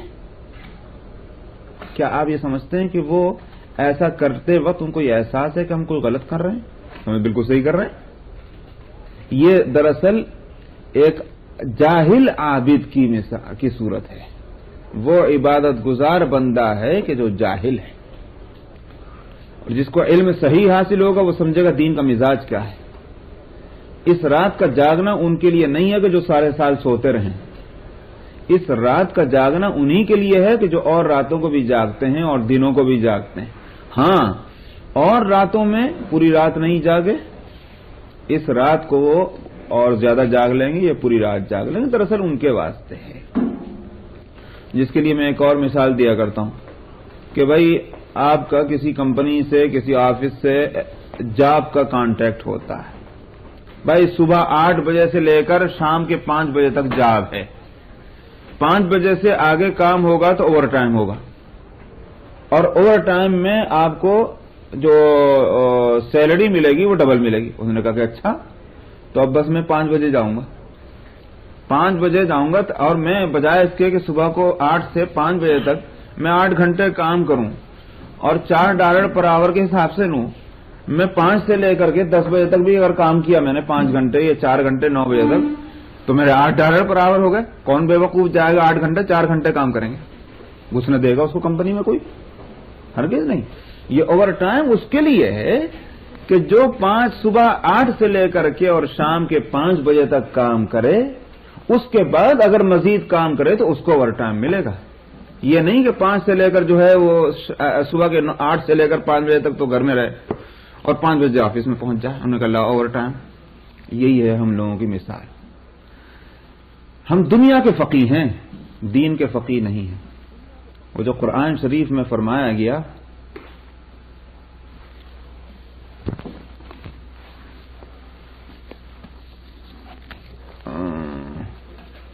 قرآن شریف میں، وہ کل آنی چاہیے MCC کے اندر، وہ آیت کس کے تعلق سے فرمایا گیا ہے؟ یہ دیکھیے، ہاں، عاد اور سمود کے تعلق سے. وَزَيَّنَ لَهُمُ الشَّيْطَانُ أَعْمَالَهُمْ فَصَدَّهُمْ عَنِ السَّبِيلِ وَكَانُوا مُسْتَبْصِرِينَ. قرآن شریف نے عجیب لفظ کہا ہے. فرمایا کہ عاد اور سمود کے تعلق سے کہ ان کے شیطان نے ان کے اعمال کو ان کے لیے خوشنما بنا دیا تھا. تو اس طرح خوشنما بنا کر ان کو صحیح راستے سے روک دیا، ہٹا دیا، اور فرمایا کہ کوئی بے وقوف نہیں تھا. یہ نہیں سمجھیے کہ صاحب ان کو عقل نہیں تھی، شیطان نے بہکایا، بہک گئے. وَكَانُوا مُسْتَبْصِرِينَ، بڑے ہوشیار تھے. یہ ہوشیاری کہاں تھی؟ دنیا کے معاملات میں. دین کے معاملے میں بے وقوف نکلے، شیطان نے ان کو بہکا دیا. تو یہ نہیں ہے کہ دیوانے تھے، مجنوں تھے، بڑے عقل مند کہلاتے تھے، لیکن وہ عقل جو ہے وہ دین کے معاملے میں کام نہ آ سکی. یہ ہے اصل مسئلہ وَكَانُوا مُسْتَبْصِرِينَ کے. تو فقیہ واحد اشد علی الشیطان من 1000 عابد. عبادت گزار بندہ جو ہوگا اس کو شیطان کہیں بھی بہکا سکتا ہے. وہ سمجھ رہا کہ میں بالکل ٹھیک کر رہا ہوں، حالانکہ وہ راستے سے ہٹ گیا. فقیہ جو ہے، جس کو دین میں مہارت ہے، اس کو شیطان بہت مشکل سے بہکائے گا. حضرت شیخ عبد القادر جیلانی نور اللہ مرقدہ کا واقعہ ہے کہ ان کو ایک آواز آئی کہ ہم نے تمہاری عبادت اور تمہارا ذکر اور تمہاری تسبیح قبول کر لی، ہم تم سے راضی ہو گئے، اور اب تیرے لیے کوئی چیز حرام نہیں، ہر چیز حلال ہے۔ اب آپ سمجھیں کہ اگر خالی عبادت گزاری ہوتے تو پھول کے کپا ہو جاتے، خوش ہو گئے۔ انہوں نے کہا واہ واہ واہ واہ، مجھے تو زندگی میں خوشخبری مل گئی ہے اور اب میرے ہر چیز حلال ہو گئی، دھوکہ نہیں کھایا۔ انہوں نے کہا کہ ملعون دور ہو جا، میں تیرے چکر میں آنے والا نہیں۔ اس کے بعد اس نے کہا، پھر آواز آئی کہ تجھے تیرے علم نے بچا لیا ہے، ورنہ میں نے اس میدان میں لاکھوں کو بھٹکایا ہے۔ پھر شیخ عبد القادر جیلانی نے کہا کہ ملعون دور ہو، میں اس چکر میں بھی نہیں آتا، میرے علم نے نہیں، اللہ کے فضل نے مجھے بچایا۔ یہ ہے دراصل فقیہ ہونے کی بات۔ شیخ عبد القادر جیلانی رحمۃ اللہ علیہ عبادت گزار تو تھے ہی، عالم بڑے زبردست تھے، علم صحیح تھا، اور اسی لیے آپ ان کے اگر مباحث، ان کے واعظ کو جو ہیں یہاں بھی آپ کے بک اسٹور میں مل جائیں گے، اردو کے اندر ہیں، اصل عربی میں ہے، اس کا ترجمہ بھی ہے، اس کو اگر آپ پڑھیں تو مجھے تو واقعی ان لوگوں کی جہالت پر بڑا تعجب ہوتا ہے کہ شیخ عبد القادر جیلانی کے جھنڈے تو بلند کریں، مگر یوں پتہ نہیں کہ شیخ عبد القادر جیلانی کہہ کے آ گئے۔ عقیدہ توحید پر اتنا زور ہے ان کے یہاں کہ اتنا زور تو اوروں کے یہاں دیکھنے میں نہیں آیا۔ تو یہاں شیطان نے ان کو دھوکہ دینا چاہا، اور کتنا خوبصورت دھوکہ تھا، کیسا بہترین جال ڈالا تھا اس نے کہ مچھلی کو پھنسنا ہی پھنسنا، لیکن شیخ عبد القادر جیلانی رحمۃ اللہ علیہ کا علم دراصل ان کو بچا لے گیا، اور انہوں نے جو یہ انکار کیا کہ میرے علم نے نہیں، اللہ کے فضل نے نہیں، اللہ کے فضل نے بچایا، یہ بھی دراصل ان کے علم کی بات تھی، کیونکہ شیطان یہ کہنا چاہتا تھا کہ شیطان خدا سے بھٹکانا چاہتا تھا، سمجھ میں آیا؟ ان کی اس توجہ کو اللہ کی طرف جو تھی وہ وہاں سے ہٹانا چاہتا تھا، یہ شیطان کی غرض تھی۔ تو شیخ نے اس کو محسوس کر لیا، اس نے کہا کہ توجہ کو میری ہٹا نہیں سکتا۔ تو فقیہ جو ہے یہ بہت بڑی چیز ہے، کیونکہ کتاب العلم چل رہی ہے، اس واسطے علم کے تعلق سے یہ حدیث بڑی اہم ہے۔ معلوم یہ ہوا کہ نہ صرف یہ کہ ایک ضرورت کے مطابق علم سیکھ لینا کافی ہے، اگرچہ عوام سے اسی کا مطالبہ کیا جائے گا، لیکن حقیقت یہ ہے کہ اگر سب نہیں تو بستی میں، اپنے ٹاؤن میں کم سے کم ایک یا دو فقیہ ہونے ضروری ہیں۔ وہی نہیں ڈگری والے، مطلب یہ نہیں کہ ڈگری لے کر آ جائیں فقیہ کی، بلکہ یہ کہ صحیح طور پر فقیہ موجود ہوں تاکہ وہ اپنے آپ کو بھی بچائے اور دوسروں کو بھی بچائے۔ فقیہ کے شیطان پر بھاری ہونے کی ایک اور وجہ یہ بھی ہے کہ وہ خود بھی بچتا ہے اس کے فتنے سے، اور دوسرے انسانوں کو بھی وہ بچاتا ہے، اپنی تقریروں سے، اپنے وعظ سے، اپنے نصیحتوں سے، اپنی تربیت سے وہ دوسروں کو بھی بچاتا ہے۔ اسی واسطے علماء کا اس پر اتفاق ہے، ائمہ مجتہدین کا، کہ کسی بھی ایک بستی کے اندر ایک ماہر عالم کا کہ جو شیطان کے فتنوں کو خوب اچھی طرح سمجھ سکتا ہو اور اپنے آپ کو بھی بچانے کی کوشش کرے اور دوسروں کو بھی بچا سکے، اس کا ہونا ضروری ہے۔ یہ اس حدیث سے بھی یہ بات سمجھ میں آتی ہے۔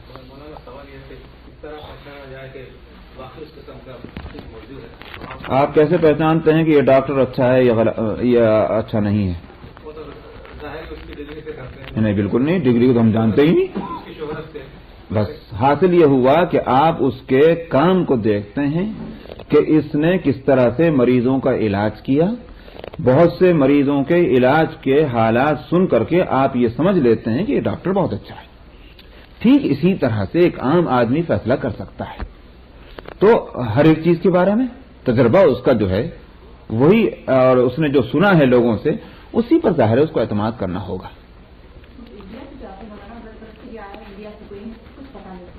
ہاں تو ٹھیک ہے، اس نے آپ نے کب کہا کہ فوراً جناب کسی کو دیکھا کہ ماشاءاللہ بہت لمبی تسبیح ہے، فوراً ان کے ہاتھ میں ہاتھ دے دیں، یہ تو کوئی ضروری نہیں۔ خوب اچھی طرح سے ان کو جانچیے، خوب اچھی طرح سے ٹائم لگائیے، اور جب تجربے میں یہ بات آ جائے کہ واقعتاً یہ ہیں، تب بے شک اپنے آپ کو ان سے جوڑیے۔ ورنہ یہ نہیں کہ ہر ایک کی صورت دیکھی ہر ایک کے پیچھے لگ لیا، یہ بڑا خطرناک ہے۔ اصل بات یہ ہے کہ یہی وہ چیز ہے کہ جہاں لوگوں نے بہت دھوکہ کھایا۔ جو آپ کو شاید یاد ہوگا، میں نے سورہ فاتحہ میں بھی کی تفسیر میں بھی بتایا تھا کہ اللہ تعالیٰ نے جو دعا ہم کو سکھلائی سورہ فاتحہ میں، اہدنا الصراط المستقیم، سیدھے راستے کی ہم کو ہدایت دے دیجئے۔ کون سا سیدھا راستہ؟ دنیا میں ہر ایک یوں کہتا ہے کہ میرا راستہ سیدھا ہے، اللہ تعالیٰ نے خود اس کو وہاں مینشن کیا ہے، صراط الذین انعمت علیہم غیر المغضوب علیہم ولا الضالین، راستہ ان کا جن پر اے اللہ آپ نے مہربانی کی ہے، نہ کہ ان کا کہ جن پر آپ کا غضب نازل ہوا یا وہ بھٹک گئے ہیں راستے سے۔ تو مطلب یہ کچھ لوگوں کے بتلایا گیا کہ ان لوگوں کا راستہ اختیار کرو، ان کا مت کرو۔ یوں نہیں کہا اللہ تعالیٰ نے کہ میرا راستہ اختیار کرو، یوں نہیں کہا کہ قرآن کا راستہ اختیار کرو، یوں نہیں کہا کہ حدیث کا راستہ اختیار کرو، اس طرح کا کوئی لفظ نہیں آیا۔ کچھ لوگوں کے بارے میں بتلایا کہ ان لوگوں کا راستہ اختیار کرو، ان لوگوں کا نہ کرو۔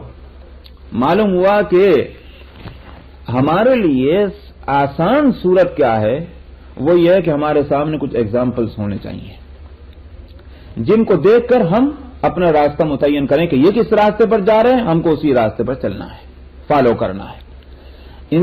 انسان سے کچھ سیکھ سکتا ہے، کتاب تو ذریعہ بنتی ہے۔ اب آپ کے پاس کتاب، ایک کے پاس بھی نہیں، کتاب تو صرف میرے پاس رکھی ہوئی ہے، لیکن آخر کچھ نہ کچھ آپ کے پلے پڑ رہا ہے کہ نہیں پڑ رہا ہے؟ وہ کہاں سے پڑ رہا ہے؟ کتاب سے تھوڑی، کتاب سے تو میں مدد لے رہا ہوں۔ آپ کو جو کچھ سیکھ رہے ہیں یا جو کچھ حاصل کر رہے ہیں، ظاہر ہے کہ مجھ سے کر رہے ہیں۔ ایک میں نے مثال دی ہے، انسان سے سیکھتا ہے، کتاب سے نہیں۔ کتاب تو صرف مدد کرتی ہے، اس لیے کتاب نہیں کہا، قرآن نہیں کہا، حدیث کی کتابیں نہیں کہا، افراد بتائے، الذین انعمت علیہم، وہ لوگ کہ جن پر اے اللہ آپ کا انعام ہوا ہے۔ اصل معلم انسان کا، اصل مربی انسان کا، اصل ہادی ہدایت کرنے والا انسان کا، اصل گائیڈنس دینے والا انسان کا انسان ہی ہوتا ہے۔ مگر اس انسان کو ہم کیسے سمجھیں کہ یہ ہماری گائیڈنس کر سکتا ہے؟ اس کے لیے ایک ہی ترازو ہے تولنے کے واسطے، وہ ہے قرآن اور حدیث۔ قرآن اور حدیث کی جت حد تک ہمارے پاس علم ہوگا، اس کی روشنی میں ہم سمجھیں گے کہ یہ آدمی صحیح بات کر رہا کہ نہیں کر رہا۔ اصولی جو بیسک باتیں وہ قرآن سے میل کھاتی کہ نہیں کھاتی؟ میل کھاتی ہیں، آدمی صحیح ہے۔ میل نہیں کھاتی کہیں بھی، ہم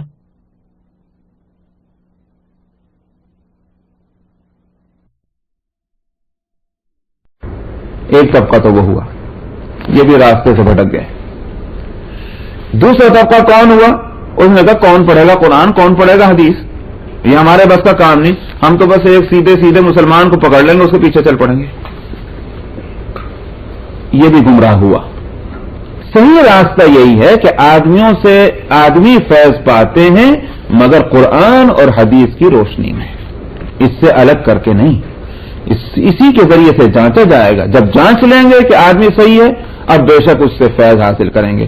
بغیر جانچے تو مریض کا بھی علاج نہیں کرتے ہم۔ تو جب ہمارے اپنے بدن کے بیماریوں کے علاج میں ہماری احتیاط کا یہ عالم ہے، تو دل اور روح کی بیماریوں کے معاملے میں ہم کیسے اتنا کیئرلیس ہو جاتے ہیں؟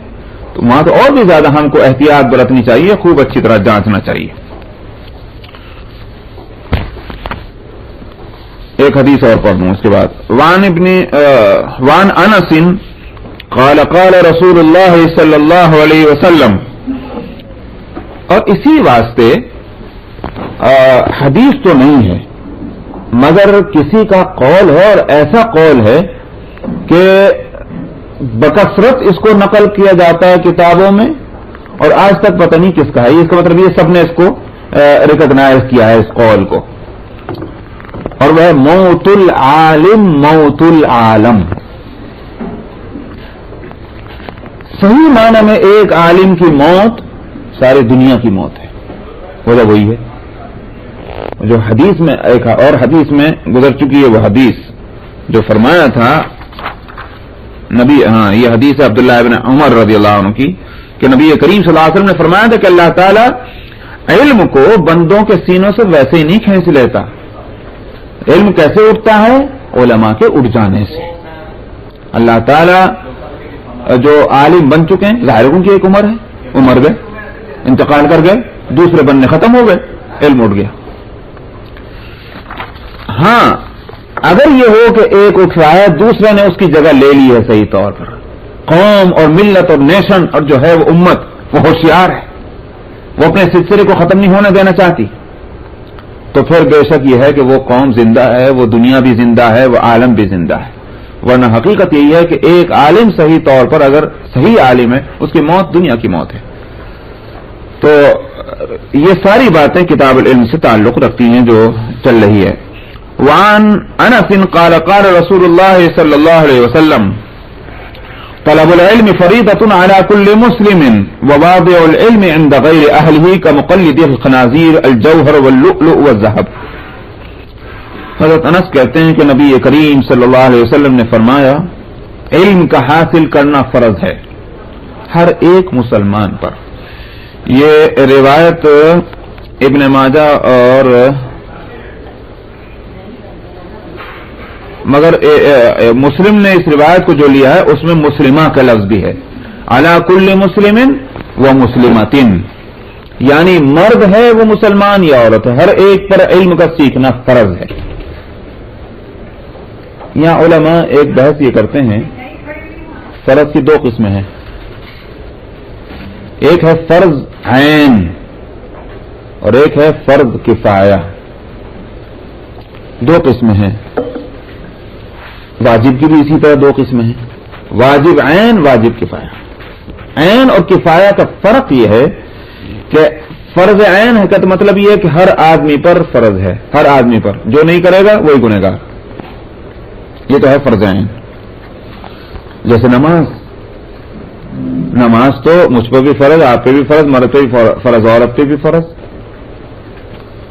لیکن فرض کفایہ کے معنی یہ ہیں کہ سب پر فرض، مگر اگر کچھ لوگ ادا کر لیں گے تو سب سے فرض ادا ہو جائے گا. اس کو کہتے ہیں فرض کفایہ. جیسے نماز جنازہ ہے، واجب ہے لیکن واجب کفایہ ہے. اگر ایک نے بھی کسی مسلمان میت کی نماز نہیں پڑھی، سارے بستی کے لوگ گنہگار ہوں گے. اس بستی میں بسنے والا ہر مسلمان گنہگار ہوگا. اور اگر دو آدمیوں نے، تین آدمیوں نے بھی پڑھ لی، ثواب تو انہیں کو ملے گا جنہوں نے پڑھی، مگر گناہ سے سب بچ جائیں گے پورے بستی کے لوگ، کیونکہ فرض ادا ہو گیا. اس کو کہتے ہیں فرض کفایہ، واجب کفایہ. جیسے واجب ہے تو واجب اور فرض ہے تو فرض. تو یہاں اللہ کے رسول صلی اللہ علیہ وسلم نے فرمایا کہ علم کا سیکھنا ہر مسلمان مرد پر، اور مسلم کی روایت کے مطابق مسلمان عورت پر بھی فرض ہے. علماء نے بحث کی کون سا فرض ہے. اس پر سب کا اتفاق ہے کہ علم کے اسٹیج مختلف ہیں، لیول مختلف ہیں، اور اسی کے مطابق اس کا حکم ہوگا. فرائض کا علم سیکھنا اور حرام چیزوں سے واقف ہونا، یعنی کون سی چیزیں حرام ہیں، کیونکہ حرام سے بچنا بھی تو فرض ہی ہے نا، اس لیے فرائض میں وہ بھی آ گیا. تو فرائض کا علم فرض ہے اور فرض عین ہے. ہر مسلمان مرد اور عورت کو اتنا علم ضرور سیکھنا ہے کہ جس سے کہ اس کے فرائض دین کے ادا ہو سکیں. یہ فرض عین ہے. اور اس کے بعد دین کے اندر مہارت پیدا کر لینا کہ اپنی بھی اصلاح کرے اور دوسرے کی بھی اصلاح کرے، یہ فرض کفایہ ہے. یعنی اگر پورے بستی میں ایک بھی نہیں ہے، سب گنہگار رہیں گے. اور اگر ایک نے بھی سیکھ لیا اور نہیں سیکھ سکے تو بھی باہر سے لا کے بٹھا لیا کم سے کم، تو سب کے ذمے سے وہ گناہ دھل گیا. تو ایک مہارت کا پیدا کرنا فرض کفایہ اور ضروریات دین کا علم حاصل کرنا فرض عین ہے. اس کو خوب اچھی طرح سمجھ لیں. تو آپ چاہتے ہیں کہ آسان آسان مسئلے بتا جائیں؟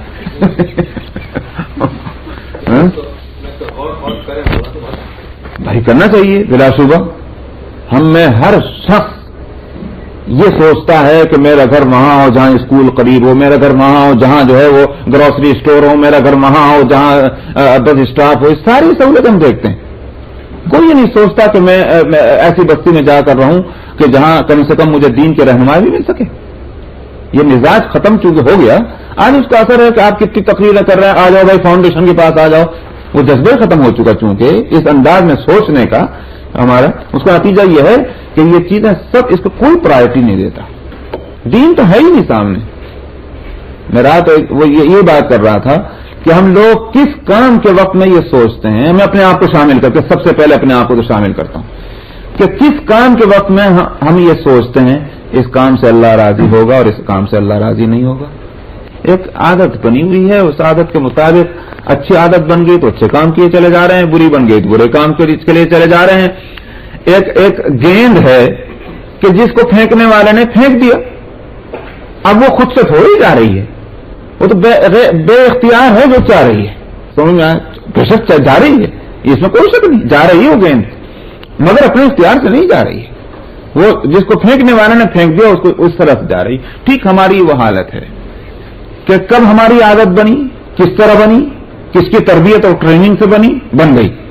اب اس عادت کے مطابق کام چل رہا ہے، سو چل رہا ہے. اب کوئی آ کر کے اگر اس میں روڑا اٹکا دے، اس چلتی گیم کو روک دے، رک جائے گی. یہی حالت ہماری ہے.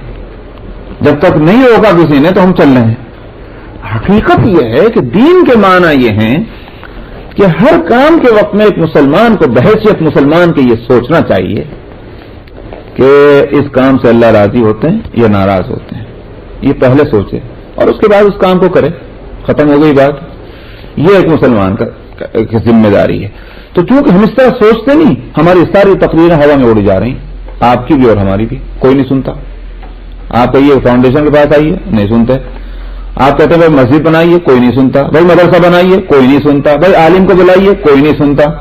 بلڈنگ بن جائے گی آسان، تو میں 5-6 لاکھ ڈالر خرچ ہو جائیں گے، اور جب کہیں گے بھائی کسی عالم کو بھی تو بلا کے بٹھائیے، کہنے کے پیسے ہی نہیں، کہاں سے لائیں، آتا ہی نہیں کوئی، ہم تو ملتا ہی نہیں کوئی، اجی کہاں جائیں گے ڈھونڈنے کے لیے؟ 10 بہانے.